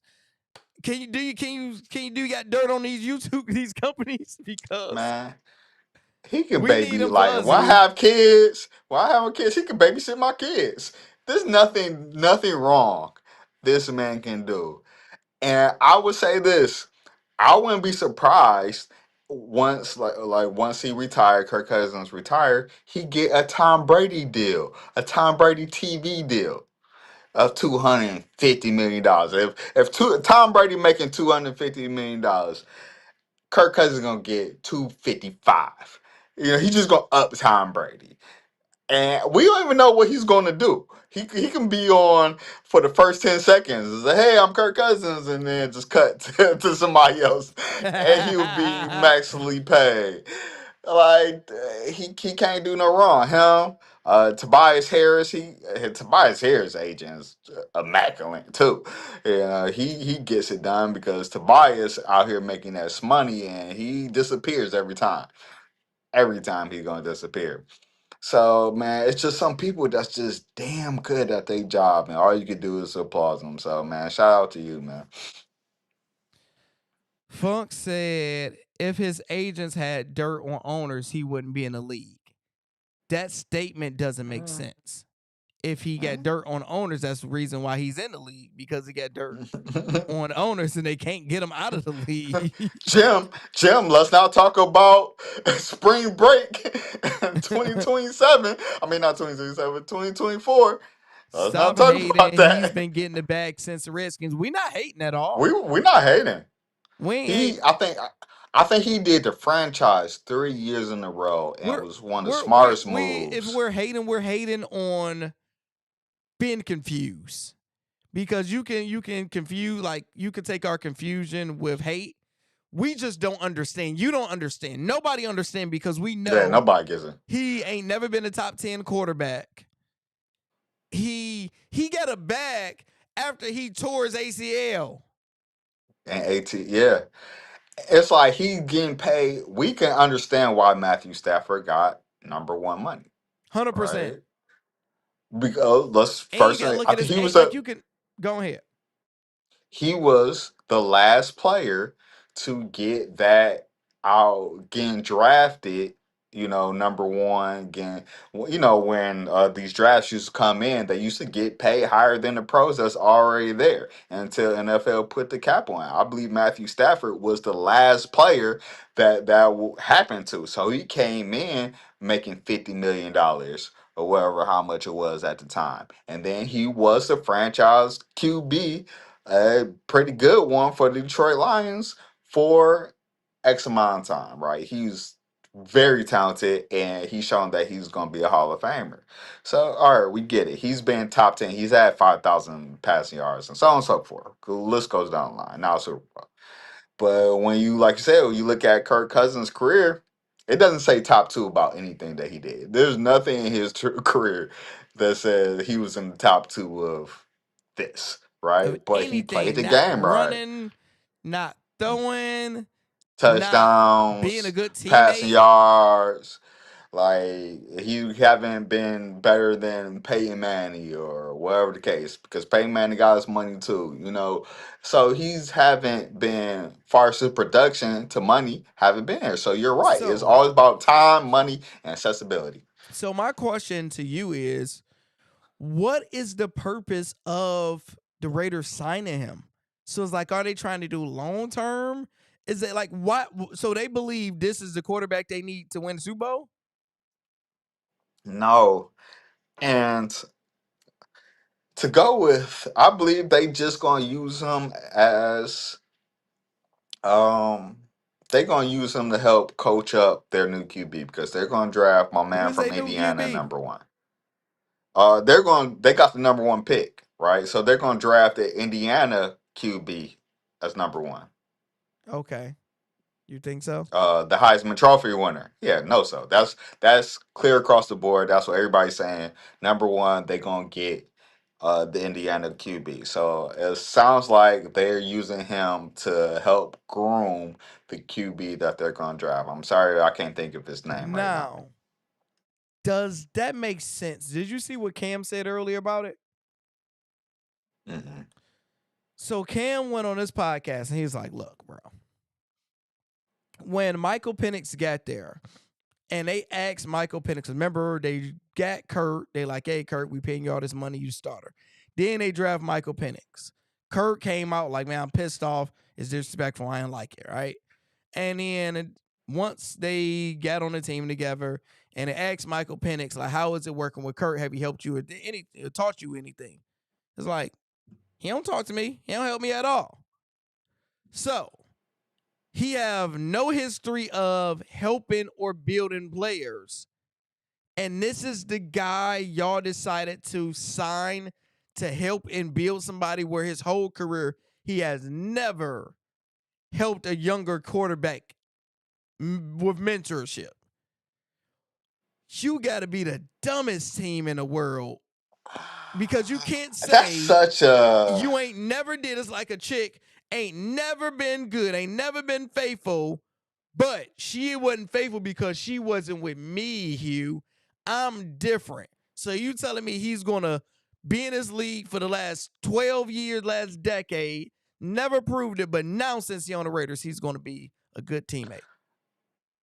I'm gonna push back. I'm gonna push back on that because there's two sides to every story. In there, you gotta put everything in whole totality, right? I'm listening. He went to Atlanta thinking he was gonna be number one. Remember, they just pushed Penix on him. Nobody understood it. You talking about things that nobody understand? Literally zero, not one person. The owner was even confused. I remember That's crazy. him going That's to crazy. him going.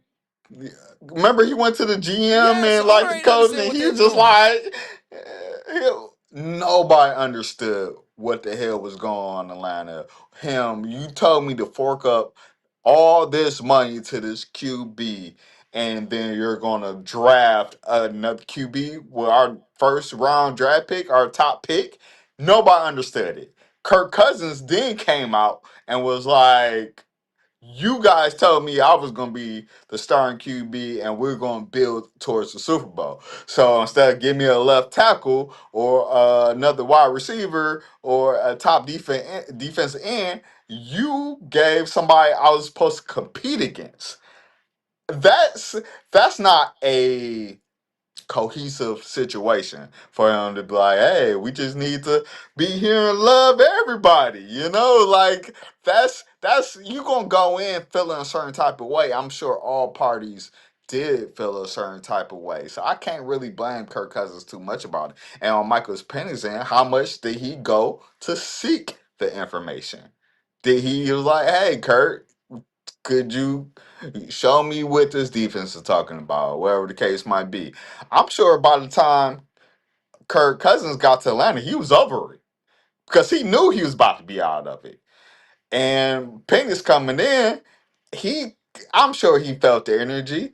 So he probably didn't feel comfortable going and talk to him about So it. So that's why after I that, started. how you want me to do that? That's why I started this question, Hugh, asking, what are they signing him for? Because if you are 1 year guaranteed, but you sign him for a 5-year deal, that's starter quarterback money. So No, it's not. are you telling It's not him? starting Kirby. Are you telling him you ain't signing no backup for 5 years to paying him $30 million a But year? didn't you just say? You just said it was really a 1 million. It was really a 1 year deal. 1 year, The 20 million. NFL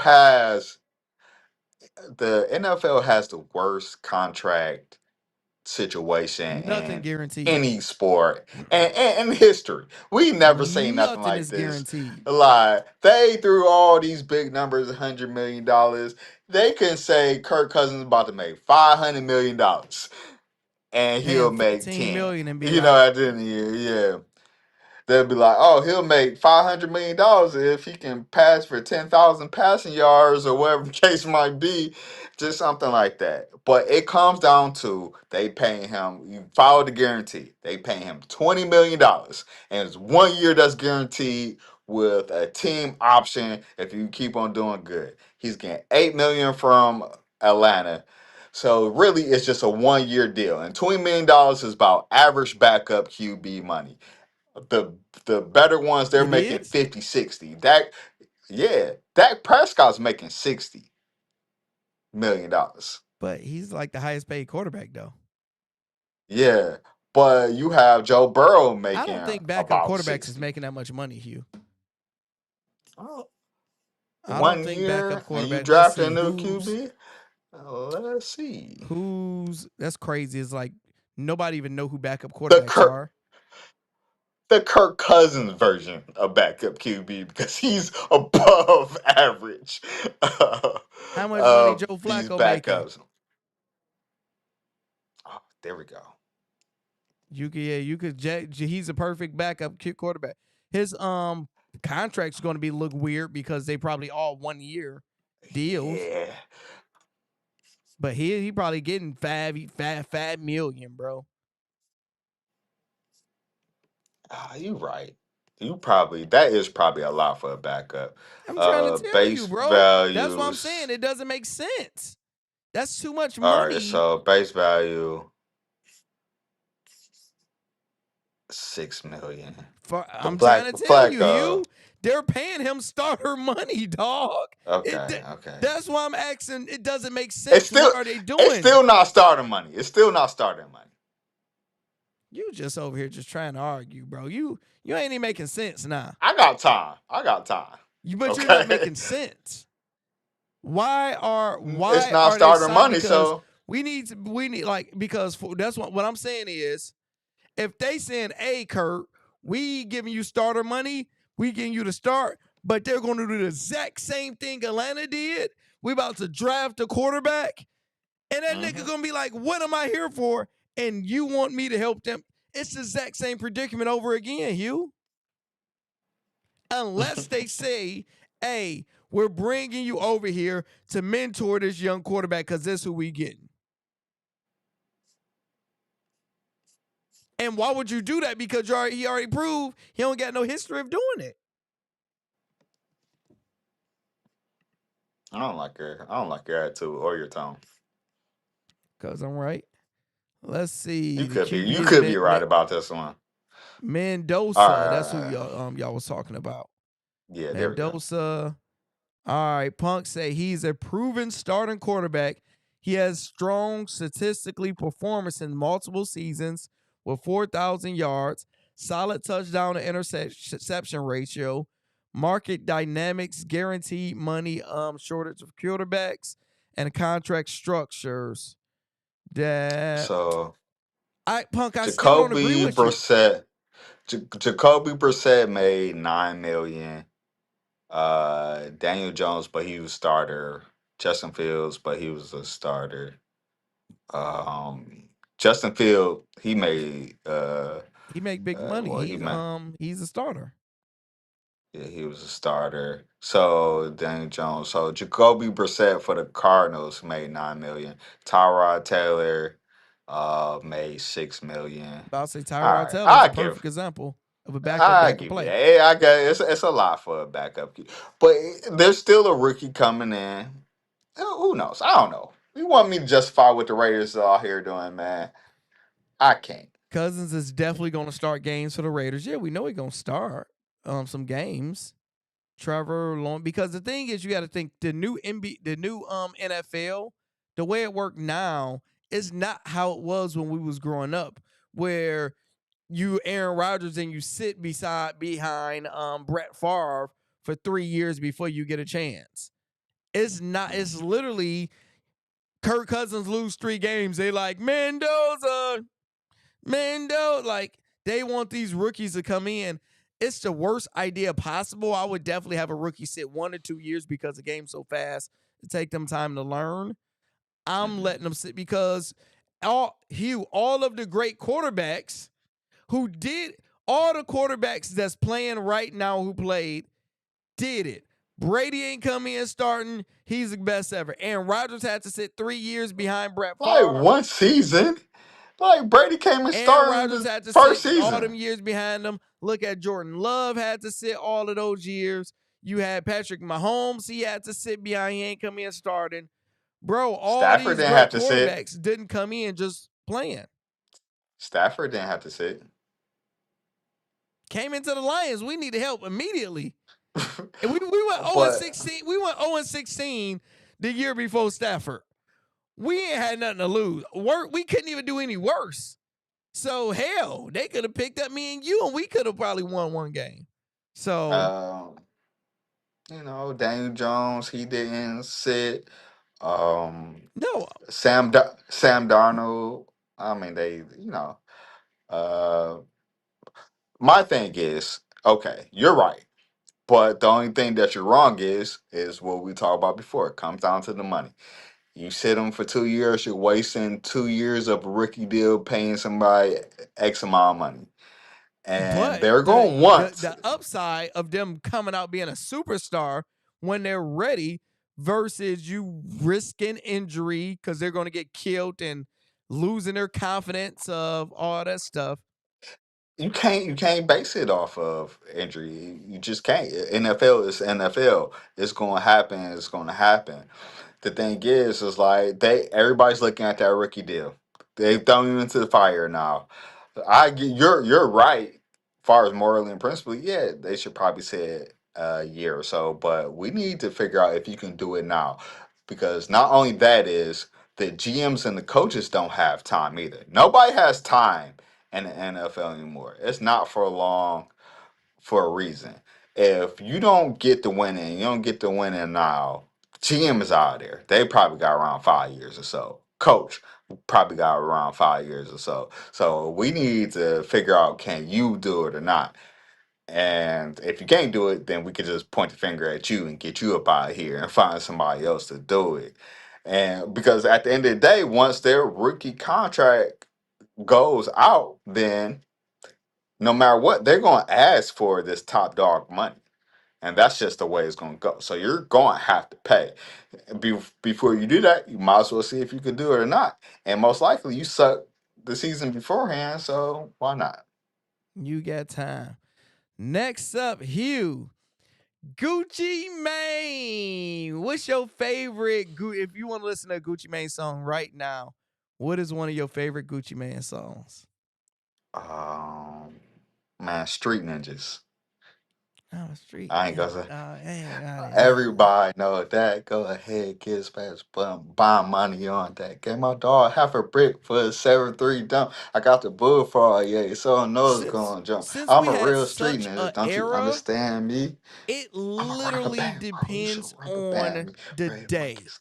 I would say a different song each time if it's the era of us having crazy speakers and amps in the back of our car. It's Swing My Dough. Swing Oh my my, dough, oh swing no, my that dough, swing my definition of dough. the song. That's what my dog definitely top 5. That Swing My Yeah. Dough. Like, oh my gosh. Yeah. Get some songs and play Swing My Dough, y'all. Bricks, huh? Bricks. All white All right, bricks. bricks. Then you got chicken talk. Yeah, chicken Yeah. talk. Oh man. Man, he had some bangers when that photo shoot came out and during our peak clubbing years. Oh, it's a photo shoot. I at the mall. It's a photo shoot. Man, boy, Come good on, times, baby. nah. Good So, times. our boy Gucci Mane allegedly almost got kidnapped today. It's not a funny Man. matter. But And we already down we've been making messing serious with things funny. We done turned all We serious might as well videos keep up. it there. People ain't messing with us today. Yeah. Gucci Mane was allegedly robbed and kidnapped at gunpoint by Pooh Shiesty, Big 30, and others. On Thursday, April 2nd, the U.S.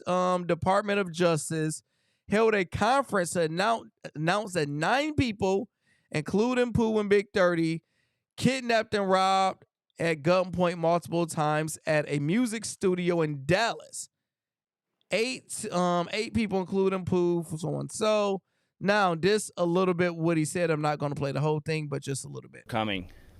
This week, 9 individuals, including well-known musical artists, kidnapped and robbed at gunpoint numerous victims at a music studio in Dallas, Texas. All right, hold on. It's better. I'm Ryan Rabel. I'm the U.S. Attorney for the Northern District of Texas. Thank you for coming. This week, 9 individuals, including well-known musical artists, kidnapped and robbed at gunpoint numerous victims at a music studio in Dallas, Texas. 8 of the 9 were arrested yesterday in Dallas, Memphis, and Nashville. These individuals who are charged and arrested include Lontrell Williams Jr., also known as Pooh Shiesty, Lontrell Williams Sr., Rodney Wright Jr. That's all we needed to hear. Pooh Shiesty. Okay, you. I am confused. This was not on my bingo card for Gucci to allegedly kidnap, robbed at gunpoint. Like, first thing first, he's so respected in the hip-hop community of how he basically birthed so many younger artists. So I thought the respect was there, and of my knowledge, he seemed more of a family man and just getting his money now instead of doing hood stuff. So how did we get here, bro? Oh, you thought YNs and respect goes in the same sentence? I thought That's what you thought? all the YNs, they always show love to Gucci. Why YNs? First rule about YNs is zero respect. Zero respect for anybody. Anybody can get it. That's number one rule in YNs. And his father was part of this whole situation. Come on, so, bro. Pooh Shiesty so Pooh father? Shiesty, yeah, Senior Shiesty was a part of this whole situation. Uh, even The senior FBI even said it. Senior Shiesty is part of this whole situation. From what I'm understanding, what I've heard is um they kind of went Suge Knight in on Easy E on him, made him sign release forms and contract disputes. So that's what I'm hearing. So Is Pooh Shiesty one of his artists? I'm assuming Pooh Shiesty is one of his artists. Jeez. So, and I'm assuming they forced him or whoever was in that room to release him. So if it's not directly Gucci, it was somebody adjacent with Gucci, and they forced the release of either Shiesty, Big Third, one of them. Release forms. Release forms were Okay. signed. It's say yes, Memphis rapper Pooh Shiesty, Latrell Williams Jr. is signed to Gucci Mane Records. There we go. Oh, so he is now. It make more sense. Yeah, there we go. We putting the That pieces and it was at a together. studio, so more than likely he's in a contract that he don't like. Tried to get out. Gucci said no, and it's like, all right, they came on some YN stuff. It came in some YN stuff, and I'm getting robbed, so I'm gonna rob you too, type of situation. So that's terrible and idea. Terrible idea, but that community, that's just kind of what they do. They just, I'm gonna force my way out, and it's not legal, ethical, and you about to find out you're getting in a lot of trouble for it. You about to get locked up, bro. Yeah, you about to get locked up. You're going to jail. Now the question is, this is the biggest question out of this whole thing. What is Gucci going to do? Right? Is you still part of that community? Or are you a retired? I think Gucci's 100% team no snitching. You've So been living that life for so long. Everybody will look down for you for the rest of your career. He can't snitch now. It's just the only thing is, like, man, you can say this. He can't snitch. But we wasn't robbed at gunpoint. We wasn't possible. We don't know how intense it was. Not hear me I out. don't think he actually need to snitch because FBI got everybody that did it somehow. How did they get everybody, right? Everybody. Not only they got everybody, somebody did get choked out, allegedly. Jeez. Yeah. Somebody got choked. They said almost to the point of unconsciousness. And now, mind you, this is business, right? So if you're Gucci and your artist signed on you, made you forced to sign a release, I will believe that you have to testify to that, right? I was forced to sign this for his release. I believe you will have to say that. Or it was just a nice little release, right? Or am I bugging? Oh, Gucci, I like off of the messiness in me. I can't wait to see how he handled this because Gucci's in a terrible situation. That's what I'm saying. So You're right, where does the street start? If you ask me, do I believe Gucci's going to snitch? Yes or no? I think regular Gucci's just not snitching, but I think he's in such a bad situation because let's say you're in a studio with 10 other people that had to deal with this. You got I could have not snitched, but you snitched because you the one that get choked out. You like, Gucci, I don't care. I know all their names, I'm telling it. And the camera person is like, yo, I got the camera footage because everything is being recorded. So you have so many other people that was probably in there that you didn't have to say anything and everybody else already said something. And then when it go to court, it go to the legal stuff. Oh, man. And if you do not testify, you can probably I think it's a lose-lose situation, bro. Because even if he don't testify and don't snitch, people still gonna say he snitched. Yeah. And it's going to be like, okay, were you forced to sign the release papers? What do you say? Were you forced at gunpoint to sign release papers? If he keep it G, he'll be like, no, I wasn't forced. I signed it on my own will. Exactly, right? And so now you just kind of let this person because go. Because now it escalate, And now I got to do some bad things to you because you got me. You got one up on me. Yeah, you up. But you a hood ninja. You a YN, but I'm an old end. So now, like, oh my God. And you go there. Gucci already did enough time in the penitentiary. So that's what I'm asking. Where does it stop? Because if you go and you go back out at him, guess what? Everybody know that you was a part of it. You was part of Shiesty and Senior Shiesty retaliation. That's crazy. Right?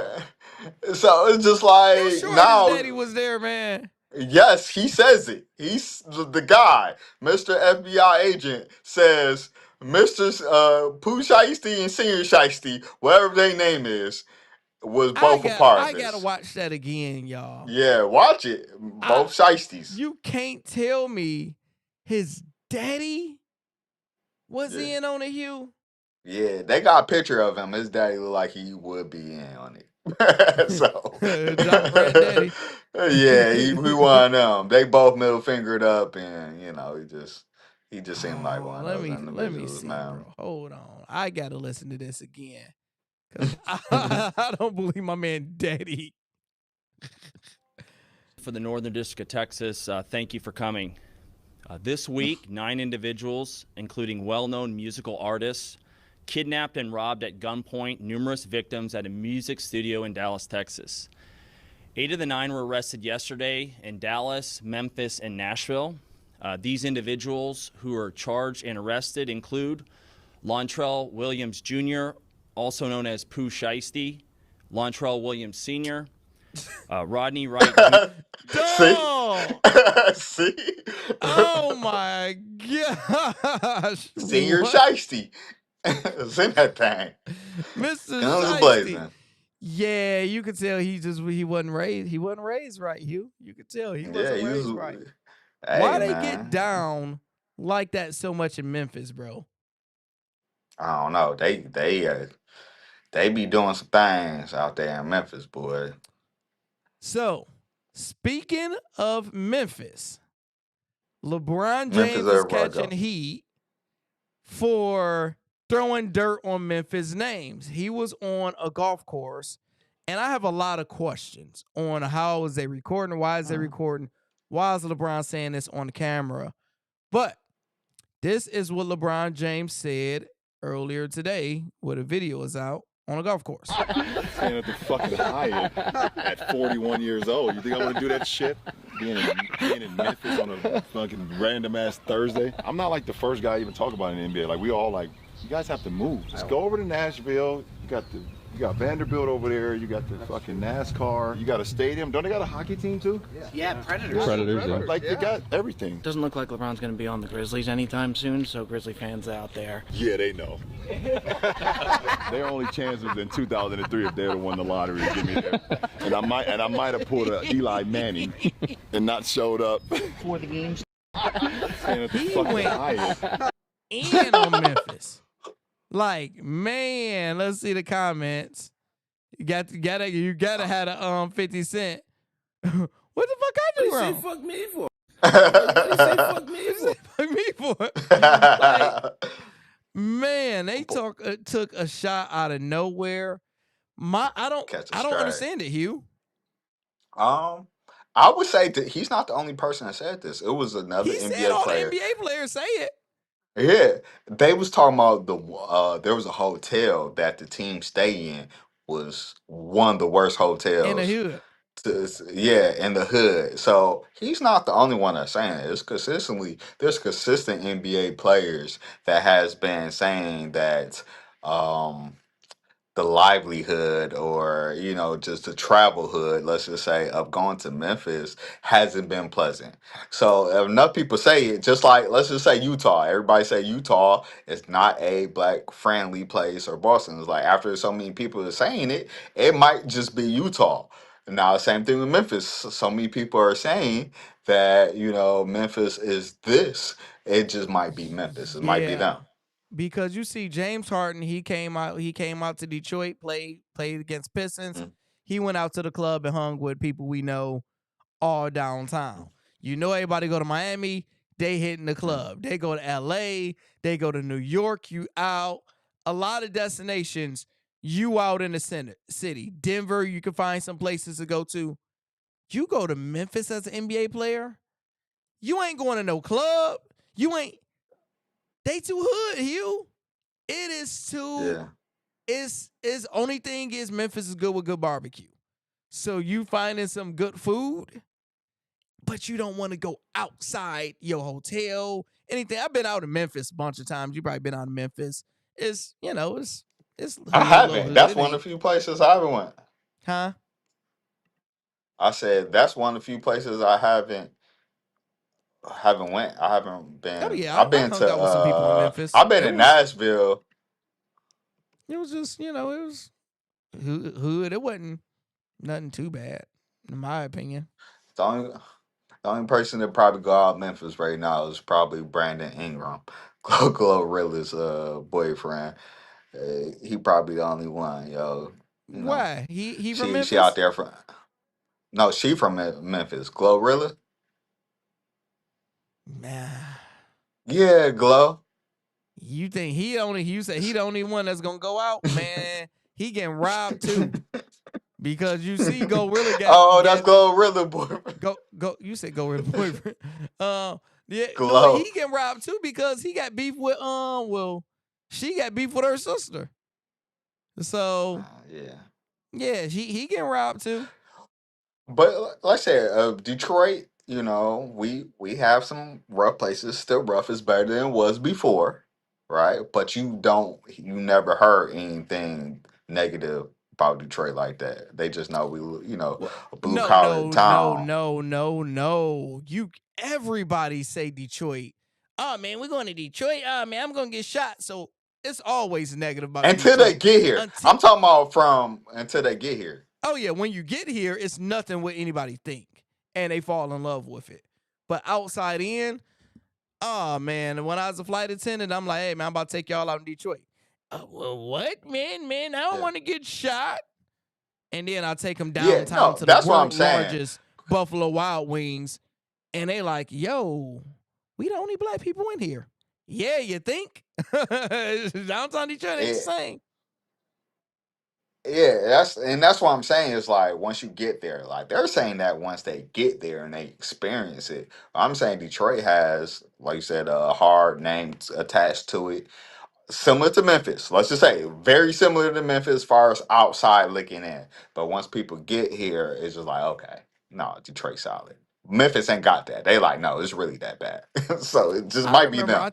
I think I don't want to fully quote it, but I think it's Memphis, bro. So our overnight, they put us in a terrible hotel when we was flight attendants out there.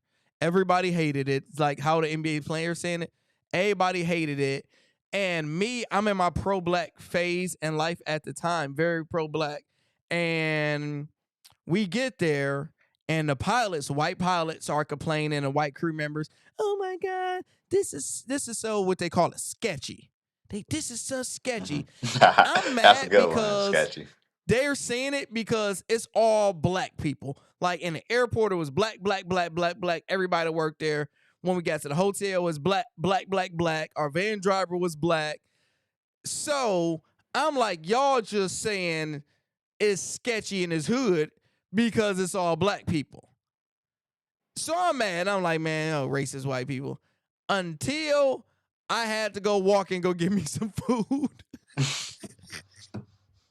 Hey, ain't this shit a little sketchy to you?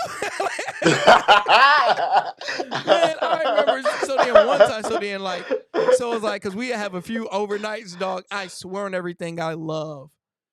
One of the most, this white pilot. She's a white pilot. Real cool. She had yams. She come back the next day, or I think I seen her in the lobby or something. I forget where I seen her. She's irate. I'm like, what's wrong? She's like, I just don't feel safe here. And I'm like, okay, here we go. Why you don't feel safe? She like, man, I was walking to the Church's Chicken or whatever was one of the chicken spots that was next to the hotel. She was like, I'm walking to the chicken spot, give me some chicken. And this guy And I know she wasn't lying how she described it. It was like the most stereotypical. She was like, so this guy pull up and he had these rims that was just spinning and the music was loud.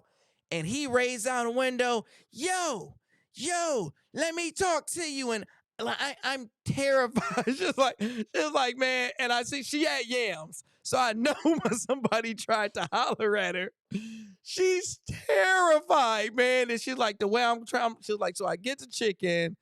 Or I think she didn't even go. I think she just turned around and came back or whatever it is. And unfortunately, I'm 90% sure it was Memphis because we've been to so many places. Yes, they're probably not wrong, bro. I'm just used to it. I know, and your little story, I don't understand why men think that works, though. I could work in Memphis, but like to say, hey, yo, out the window of the car while somebody's walking. White woman, too. You in the hood, white woman just walking. Yeah, like that was going to work in your head. Hey, girl, I want to talk to you. It did work back in the day, though. It did. No, it did. Yes, it did. When you had a flight car, the woman looking at your car, you stopping the rims, maybe to the young ones. You raise on your window, hey, and they come running up to the car. What you mean, bro? What you mean? Maybe to the young ones, maybe to the teenagers, and you would, and some of them might have been R. Kelly's, and if you a teenager, yeah, that works. But once you travel into adult world, it don't work. I put $1 on it, bro. If we went downtown and we riding in your car and it's nice and warm outside and you see some girls walking and you raise down the window like, hey, yo, come here. I guarantee you if we do it 5 times, 3 out of 5 the chicks gonna come over to the car, bro. And I swear we need to try it and record it for content. I'm willing to test it out just for the community, just for our viewers. I'm willing to test it out. I'm willing to test it out. For you guys, for science, I'm willing to test it out, man. Quick. All right, out of 5, we'll go 10, so we can do the percentages. Out of 10 tries, what y'all think he would bet? Y'all think he gonna bet a 300? You think he going 5 out of 10? I think if we did 10, he would be able to get 4 to 6 out of 10, and they'll run up, bro. You ain't striking out. You ain't striking in 2026, bro, and it's warm outside. All you got to do is have a nice car, bro, and don't look dusty. I remember a quick story for the chat, man. I remember when we used to live together, yo. And, I would have a draw. I won't have nobody I was dating, talking to, no girlfriend, anything, right? And your boy would just be out here just sad kicking cans and stuff. And then Lando, he would always be like, man, I'm going to sign you up for this site, this site, and this site. And I was against Aaron that dating at the time. And he would be like, all right, we going to go downtown. But when we go down, well, I would say, man, let me get out. Let me get out on these streets and let me figure this thing out. And I was like, you got to roll with me. And he'll be like, okay, I'm going to roll with you. But anybody I point to, you got to talk to. Like, that was it. Anybody you can't, ain't no, maybe not. Anybody I point out that is reasonable, that she looks solid, you got to go and you got to try to get her number. Chat, y'all have to understand, when he's saying that this is 100%, this is non-negotiable. I'm doing a whole day. I'm dedicating a day to bring your roster from 1 to unlimited to 10. My request is, if I point them out, you got to go shoot your shot. And it's not no shot. Non-negotiable. Carry on. And that's exactly what we did. So I was down and out. And I went out there, man. Y'all would have been proud of your boy back then, man. I was in that boy like 96 MJ. I was in that boy shooting the shots left and right. Kobe 81 game or Bam Adebayo. He was such I brought it back at. Like think of like Prime Melo when he just straight drop steps, spin around. When we used to do it, the reason it worked with our dynamic, so I set the rules. This is how it's going to go. Hugh execution was 110% because, for example, we walk into a low bar. I'm peeping out. I see 2 girls over there, 2 girls over there. And I'm like, all right, Hugh, we about to go grab a drink. We going to go talk to him. You getting this one. Let's do it. So it was literally, soon as we said it, we would go do it. He'd talk to him. Bam, he got a number. Then they'll leave. We'll go over to the next one. Bam, he just got 2 numbers within 20 minutes. Hey, man, we're hungry. We about to go out to eat. We go get some food. Hey, this one next to me, she talking. She cool. She fine. Get her, Hugh. Bam. All right. Then her friend, whatever it is, I got to play wingman. So he was attacking so efficiently within like 2 hours. We like at like eight numbers, good quality numbers, because his confidence was so high. And the days and the time we went, it was like if you talk to 10 chicks, 7 of them probably was allegedly single. And his efficiency was like 5, but during those times, he was literally, if we talked to 10, it was getting like 7 to 8, really. Yeah, I was getting solid. Every single time he would leave, and it was set on for the rest of the summer, the rest of the season, because he built it up. And the next year, they will all fall off, and we had to do it again. Do all over again. Good times, boy. Good times. Just to go before we go to this, Detroit women is probably some of the hardest women ever to talk to in the country, at least. 1,000%. You gotta be on top. Yeah, if you're not to deal with the Detroit women and talk to them, you can do it anywhere, dog, anywhere. So, yeah, man, we had some good times. Hugh, we talked about J. Cole the other day, but now J. Cole just arrived to look like somewhere in China, and Buddy had his first game or his first practice. Let's check out his practice with his teammates.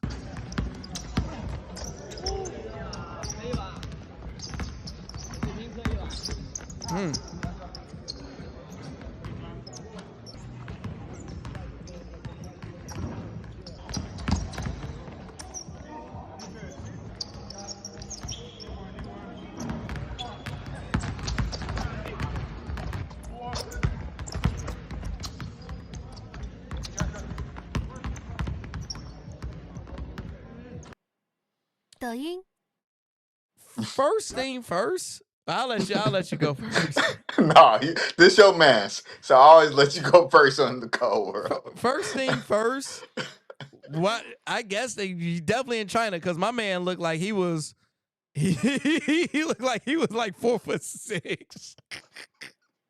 It's like, J. Cole is taller, but is he that tall? Yeah, he that much taller, bro. So, first thing I noticed, J. Cole got a shot. He got a jump shot. That boy was clean. He don't play no defense. You get past you. You get past him, you good.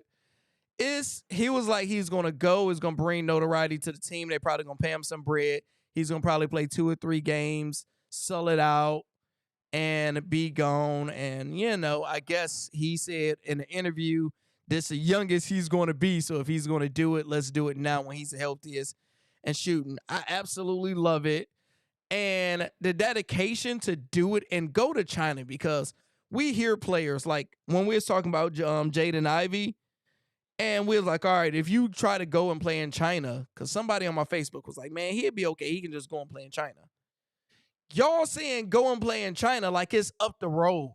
Like you don't have to fly across the world to, you got people that speak English and all of that stuff, but it's a whole different culture, whole different living.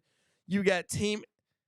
It's not something that the average person want to do is go over to China. So for J. Cole to already be rich, successful, just dropped a new album, and to go to China and play basketball is wow. That's great dedication. I like it. Yeah, it looked like he was out there playing Dusty May, man, the Michigan basketball coach. That's what it looked like. And like, man, that's a terrible comparison of competition. But I mean, if he like it, I love it, brother. J. Cole, man, even though I say a lot of things about him when it comes down to rap game, but overall, he seemed like a good brother. So if that makes him happy, man, I'm for it. Hugh, So, the new Mr. Steal Your Girl is in the building. Mr. Chris hey, Brown oh, it's a still your have girl. the whole internet going crazy because allegedly they are saying Chris Brown is kissing a married woman in front of her husband is crazy. But the fact that the husband let it happen without swinging is even crazier. Some men is built like NPC background characters. This is what happened.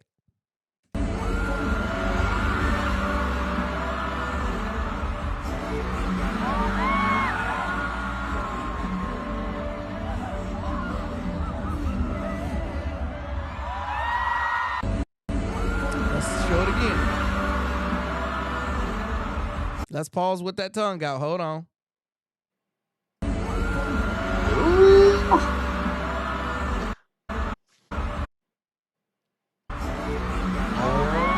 This is still your girl. I'll let you go first. Yeah, let me go first, but I'm about to do this in reverse. Lando, you are a married man. You got a wife, TG, that's my dog. TG on the stage. And she with Mr. Chris Brown. You got it, girl, you got it. Or on and popping. And bam, a kiss happened. What does Lando do next? Call Mr. David Moss, who is my attorney. First thing I'm doing is calling my attorney and saying, yo, what's the best way to get out of this situation? Now, all right, now all seriousness, bro.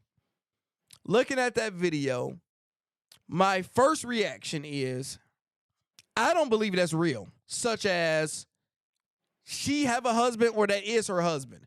When you look how it just switched to a man, I don't believe, it don't even look like that's the same concert. You think people just set up? It don't look, I just think this is something to get the internet algorithm and people make money. I don't think that's that woman, man. I don't believe it, number one, right? Let's just say it is. For conversational purposes, we like to have conversations. Number one, I'm not mad at Chris Brown at all. 0%. He don't know if she's married. He don't know she got a man. He's not here for all that. He's here for Mr. Steal Your Girl to entertain, be an entertainer. She stuck her tongue in that man's mouth. He was probably going to do a gentle peck and, make it look sexy. She stuck her tongue in the man's mouth. She wanted that more than him. She was doing the most. She's getting cut off. It's not going to work, but I blame Chris Brown 0%. He don't know me. He don't care about me. But, what you got? If your woman went to 50 Cent concert, you go to 50 Cent concert, 50. And but we're going to say Chris Brown because Chris Brown, it hurts more. But y'all been to a concert before. If that happened to you, what you doing?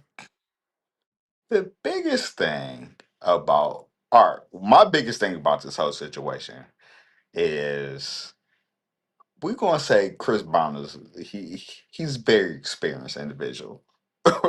I'm just gonna say his mouth might be in a lot of places.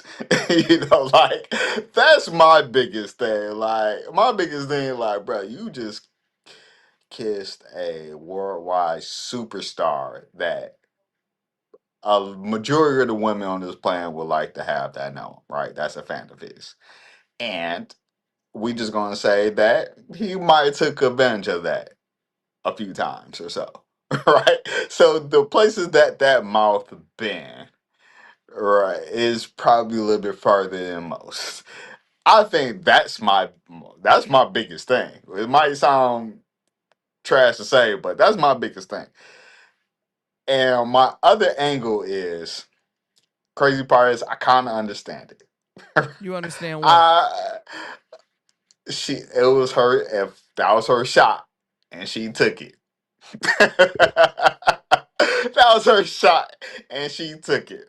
It might not be bad, but sometimes it's easier to apologize later than ask for So you permission. saying I if ain't you on the saying stage with nothing. J Lo, if you on the I stage was, like how the historic man got groped by Janet Jackson back in the day.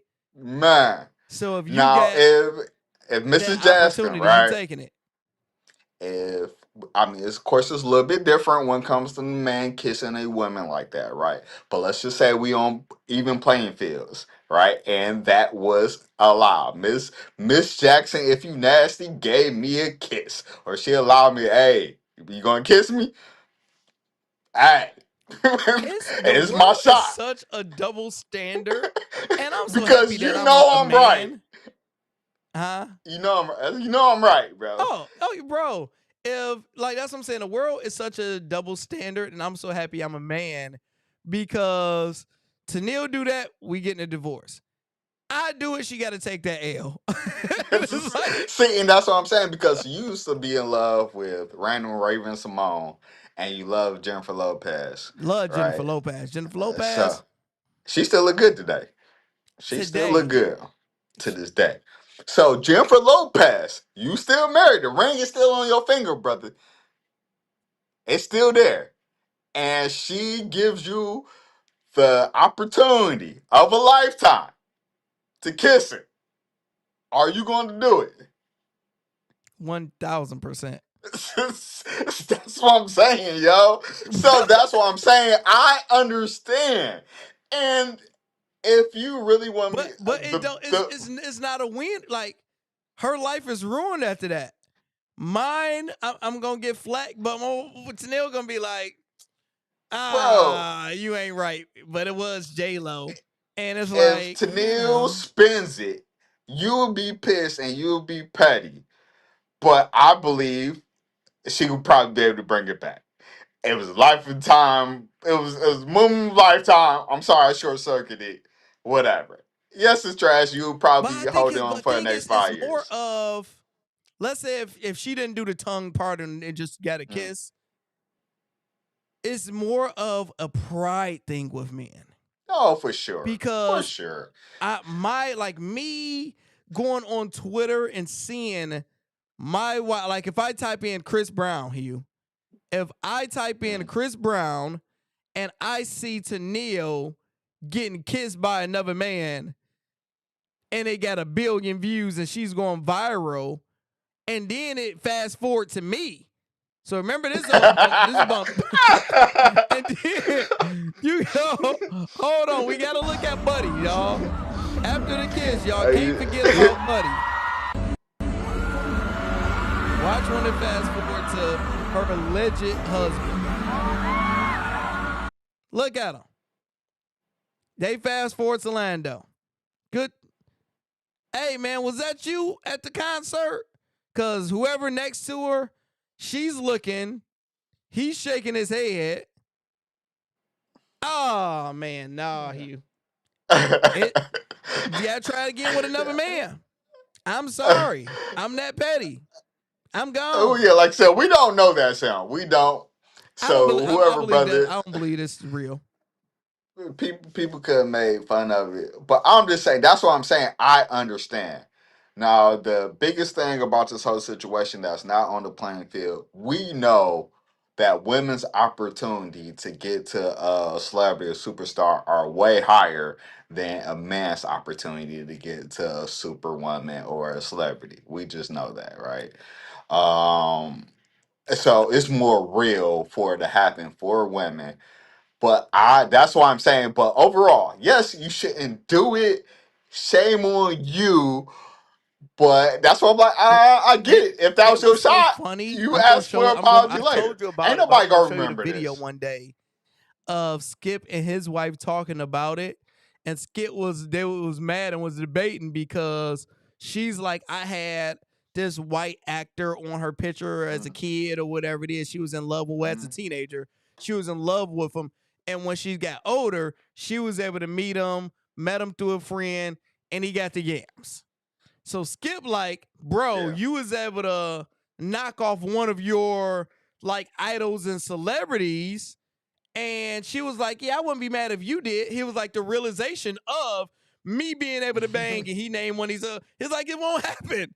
He was like, but you was able to do it. He was like, and that's crazy. It was just debating about it because it was way before she knew him. So he just like, hey. But it's still 0. So I like I said, man, she And he a asked celebrity, for and he still ain't gonna be able to bang her. that part. So she elected to apologize instead of permission, man. And like I say, it's definitely wrong. And yeah, shame on her. She shouldn't do it. But I get it, and you understand. All men understand it because if it was J Lo, if it was Beyonce, or let's say outside married Beyonce, if it was your girl, if it was the girl that you it. She was it, and she was right there, and she gave you permission to kiss her. The percentage of men that would is outstanding. That's all I'm saying. D said, yeah, most men will probably take the kiss of their faves female, though. LOL. He said, most of these stars have STDs. She would have to leave my house. And he said, Lando hey, that's why I said my number one. They Lando was you going to jail today? You going to jail? I ain't even going to jail. I ain't crashing out. I'm telling y'all that first call. I ain't crashing out. It ain't no everybody gonna forget about this. Everybody gonna forget about this in another week. We don't even recognize the girl with the Usher situation. We don't know what we the don't girl even recognize her. Yeah, we don't know what the girl looked like, and we can't really seal the man. You're right. They're gonna forget about. Yeah, no, that's what we gonna think. Forget about this tomorrow. We're gonna forget about it. Would you be able to point? Remember the same situation that happened with Usher? 18 girls was in the same situation. You can't point one of them out like that. Yeah, I guess we ain't in that type of thing, but it's random people be like, "Ain't you the?" You not one. I'm at Planet Literally Fitness. not. Why you? Man, people, the girl to kiss Usher. Man, they I'm trying to tell you, these people weird. HER. We almost finished. We down to our last 2. What you gonna do? So, Hugh, April Fools was yesterday, and the Washington Day Wizards. Before, I think. Oh, it was 2 days ago because we're backed up. April Fools. Well, I'm saying fools. April Fools was on the first, and the Washington Wizards decided to do a prank on a player, not on a player, on a fan. And I want to show you what happened and get your reaction.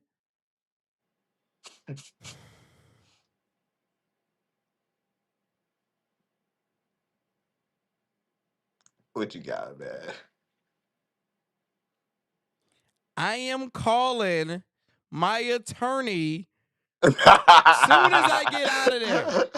I am calling my attorney, Mr. Moss.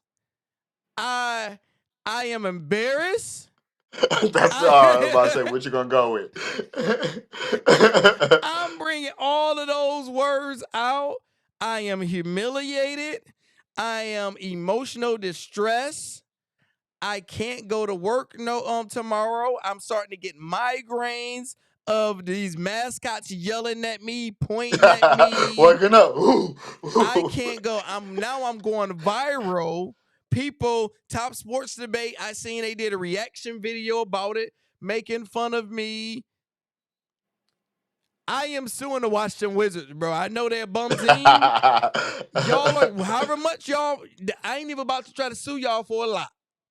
I'm suing y'all for that $10,000. I want that $10,000. I don't even need no millions. It's about principle to me. That 10 grand mine. It's about principle. I don't need the millions. I need that 10,000 that y'all made me in my mind, because when I heard to get somebody that excited and all that stuff and bring me back down because of April Fools. No, you got to see me, bro. What you got? Man, well, let's just say the number one winner was that host. That host, her DM about to be popping after this. You got them yams. Her DMs is about to be popping. Like Chris Brown said, on and popping. God, excuse me, my voice ain't, oiled up today. You know what I'm saying? It's getting kind of late. I usually can, hit the notes. So Okay. her DMs. Her DMs is going up. Secondly, he took it like a great sport. And he is getting floor seats. They said they was gonna give him floor seats. They said they getting him signed Afterward. jersey. And floor seats. She said floor seats.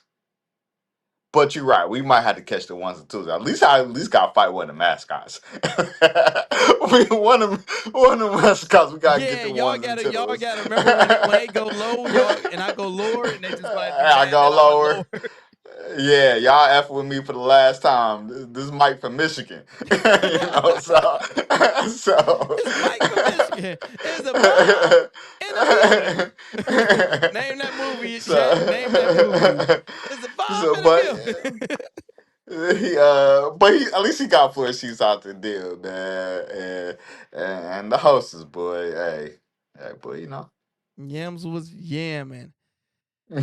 And we did this debate before. And y'all know whenever y'all see Orange Man, it definitely make people mad and it get the people going. So our president came out today or yesterday, and this is what he said. When you look at what has happened to football in the United States, again, soccer in the United States, we seem to never call it that because we have a little bit of a conflict with another thing that's called football.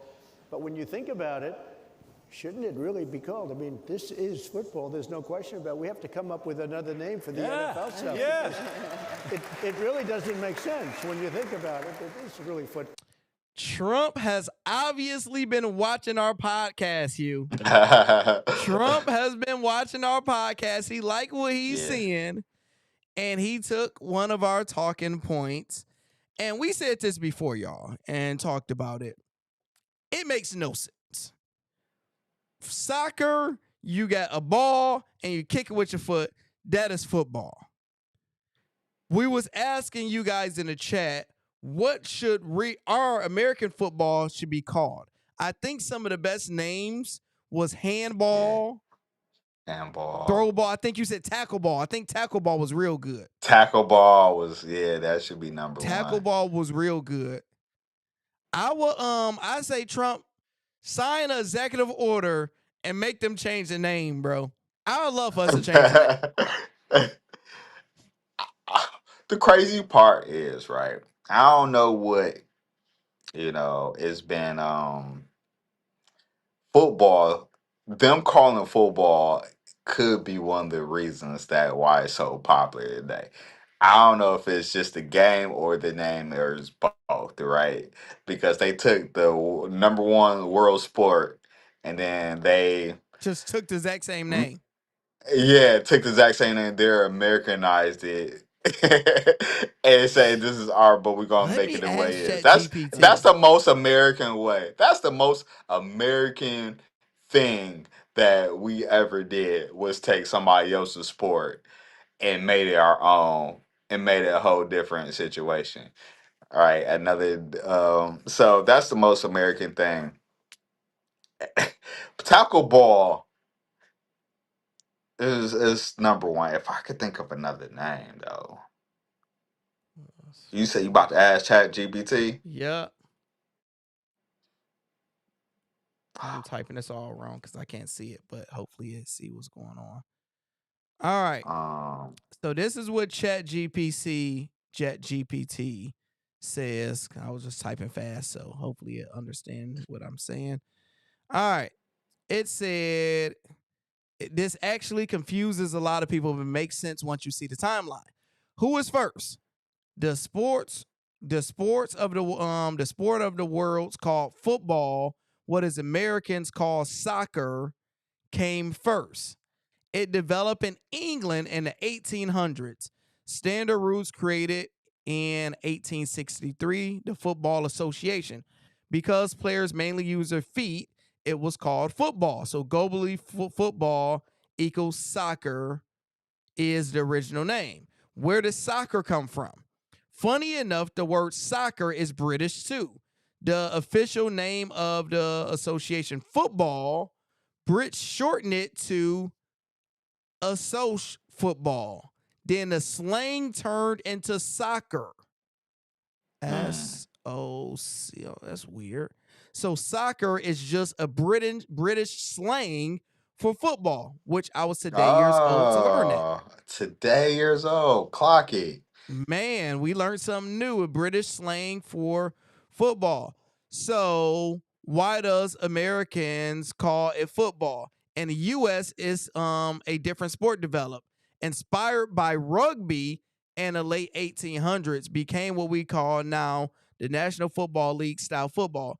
Even though you use your hands, it was still called football because it's not played on foot, not on horseback. That's how older sports was classified. So the U.S. kept the name football for its own sport. So let's say, what's the difference?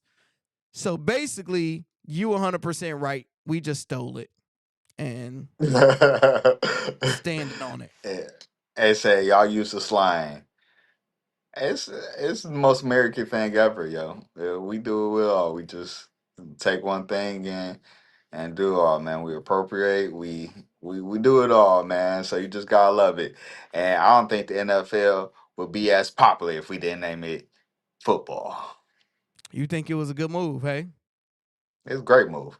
He said we calling it tackle. Wolf said call it sequel. What do you mean? Sequel? What is sequel? I guess it's the sequel to football. I don't Part know. 2 of football. I think that's what he probably saying. Or Pick them up, mess them up. That's what we call it. Pick them up, mess them up. Man, we had a good live. We are approaching close to 3 hours. We're going to clip these up, get them out to y'all. Now, for the people that made it this late, we are doing in the link pin comment, Hugh50. You guys get 50% off any membership. If y'all want off the lifetime, you get 50% off. If y'all want monthly, you get 50% off. And I've been posting winners since we've been live on here because I've been absolutely dominating hockey. And we hit a banger with NBA yesterday. So we are doing good. And we're finally getting ready to cook with MLB soon. And I hit some of my MLB tester plays today. So we got all our good stuff. What you want to say to the people, you? Man, yeah. I mean, people have a good night, man. I hope you enjoy. Are you ready for this MLB season? You see the new rules that they implemented? Well, the new testing I system? know they implemented something like a review something, but I'm not hip to it. What is it? I guess from my general understanding, first look or first hearing, that the challenging system is supposed to be quick and efficient, and I believe only and the pitcher and the batter can challenge it. So it can't come from the dugout. So if the pitcher believe it, he can challenge it. If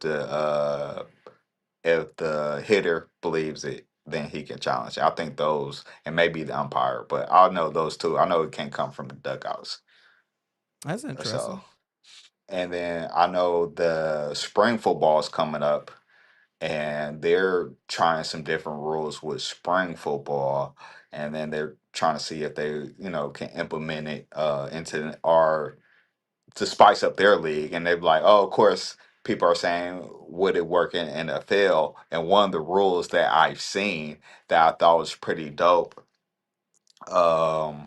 with what's the spring league called? Is the UFL or something, or For what is sport? it the for football? The UFL. League? Yeah, they got the spring league, the UFL. XFL? Man, that's 25 years ago was XFL. You should be ashamed of yourself, bro. I think man, it's the with Vince McMahon, bro. bruh. That's all I get, bro, baby. I can't tell you. I don't want to watch any of that stuff. I can't even name Detroit team. We the Grand Rapids something. We're definitely in Detroit. So okay, so you can't No, bet on the our UFL. team is called the Grand Rapids something, I believe. No, It's the Panthers, Detroit Panthers, yo. You might be right. I know I'm right. Grand Rapids is wild. Nobody rep Grand Rapids out of Michigan. No disrespect. No, our hockey G League team or our under team is in Grand Rapids. Okay, but I said football. Okay, thank you. So anywho, one of the rules which I'm trying to get to, UFL. Chad. Man, I had I one said letter messed UFL. up, bro. XFL, Bro, UFL. XFL was 30 years ago. But And I said it was one letter UFL. away. You know what I meant? The UFL. Nah, bro. Can't let that one Dude. slide. And You it's can't close throw to Vince McMahon. how many letters is U close to X? It's only like three letters right there. Anyways, one of the rules is once you get past the 50-yard line, you can't kick the ball. So you have to go for it. That's smart. What do you think? What do you think about that? Do you think that would work in the NFL? Yeah, because everybody hate kickers. Nobody respect kickers. They have too much control in the game, and they're not considered real athletes to us. It's just, because like which booting that ball is special. Yeah, it definitely is. It's just we don't consider them athletes because you got the quarterback that's throwing the ball a zillion miles an hour that can run, avoid tackles. You got the cornerback doing this. You got the receivers. You got the running back. And then you got the kicker. The kicker don't got to work out the same as everybody else. They don't have to. All they focus is to just kick this ball. It's part of the game. I definitely say so many other leagues get it right because they adopted the UFL, one of their rules this year with like the kickoff. I think they changed the kickoff rule, which made it better. They adapted theirs because remember, like the touchback in situation is different. Well, they adapted that. I will also adapt college football. You already know the overtime situation will 100% just best overtime. Exactly what college does because it's absolutely perfect and entertaining. But that, any way you can take out the kickers and give us more real play so we can have a higher chance of hitting our parlays, I'll take it. Yep. So you got that, and one sneaky thing is that we're going to have to prepare for maybe this season. The referee, their contract is up. So they're in negotiations. Yeah, they're in negotiations right now. And we seen how bad that turned out last time. It's like we didn't. Yeah. Nobody we disrespect referees and don't think of their importance until we seen bigger referees come in that didn't know what they was doing. One did this, one was like this. But they do get paid a lot of money though, boy, for a short period of time. How much they get paid? I think they sitting around 500, I believe. Think they getting paid that 500 bands. I think they is. Let's see. Check and see the salary for NFL referee. That's a lot of money.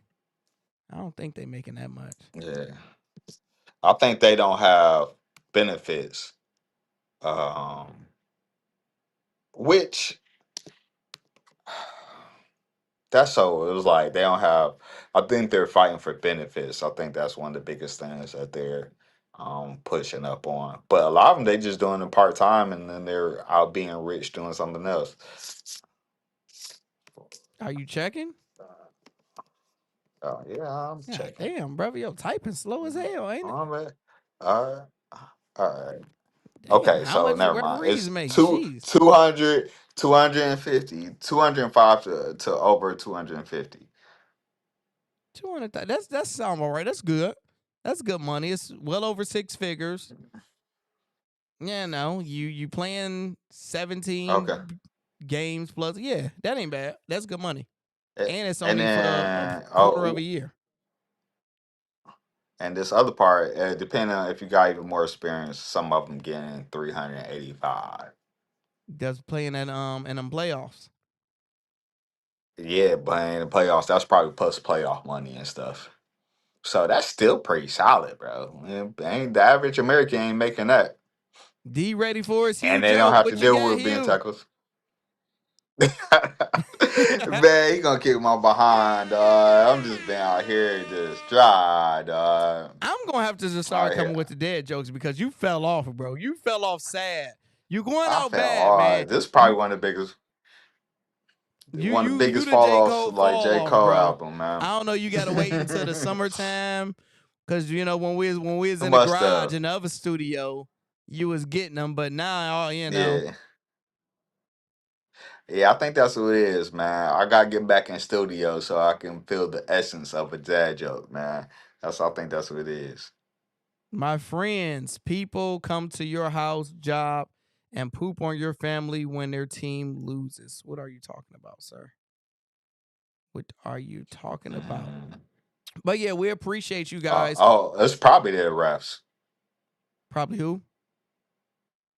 Probably talking about the refs. Probably. Well, y'all in here heavy at 3 a.m. We appreciate you guys. Hugh, enjoy the road. Be safe, my dog. I appreciate you as always. We gonna chop these up, get them out to the people. Let's go. Free play, free throw, that's a clean way. Free play, free lunch, they can't eat safe. Free play, free run, that's a speed. Oh, we got other stuff. Trying to pay, I got a free play. Free play, free game, that's a replay. Free play, free try, they can keep pace. Free play, free smoke.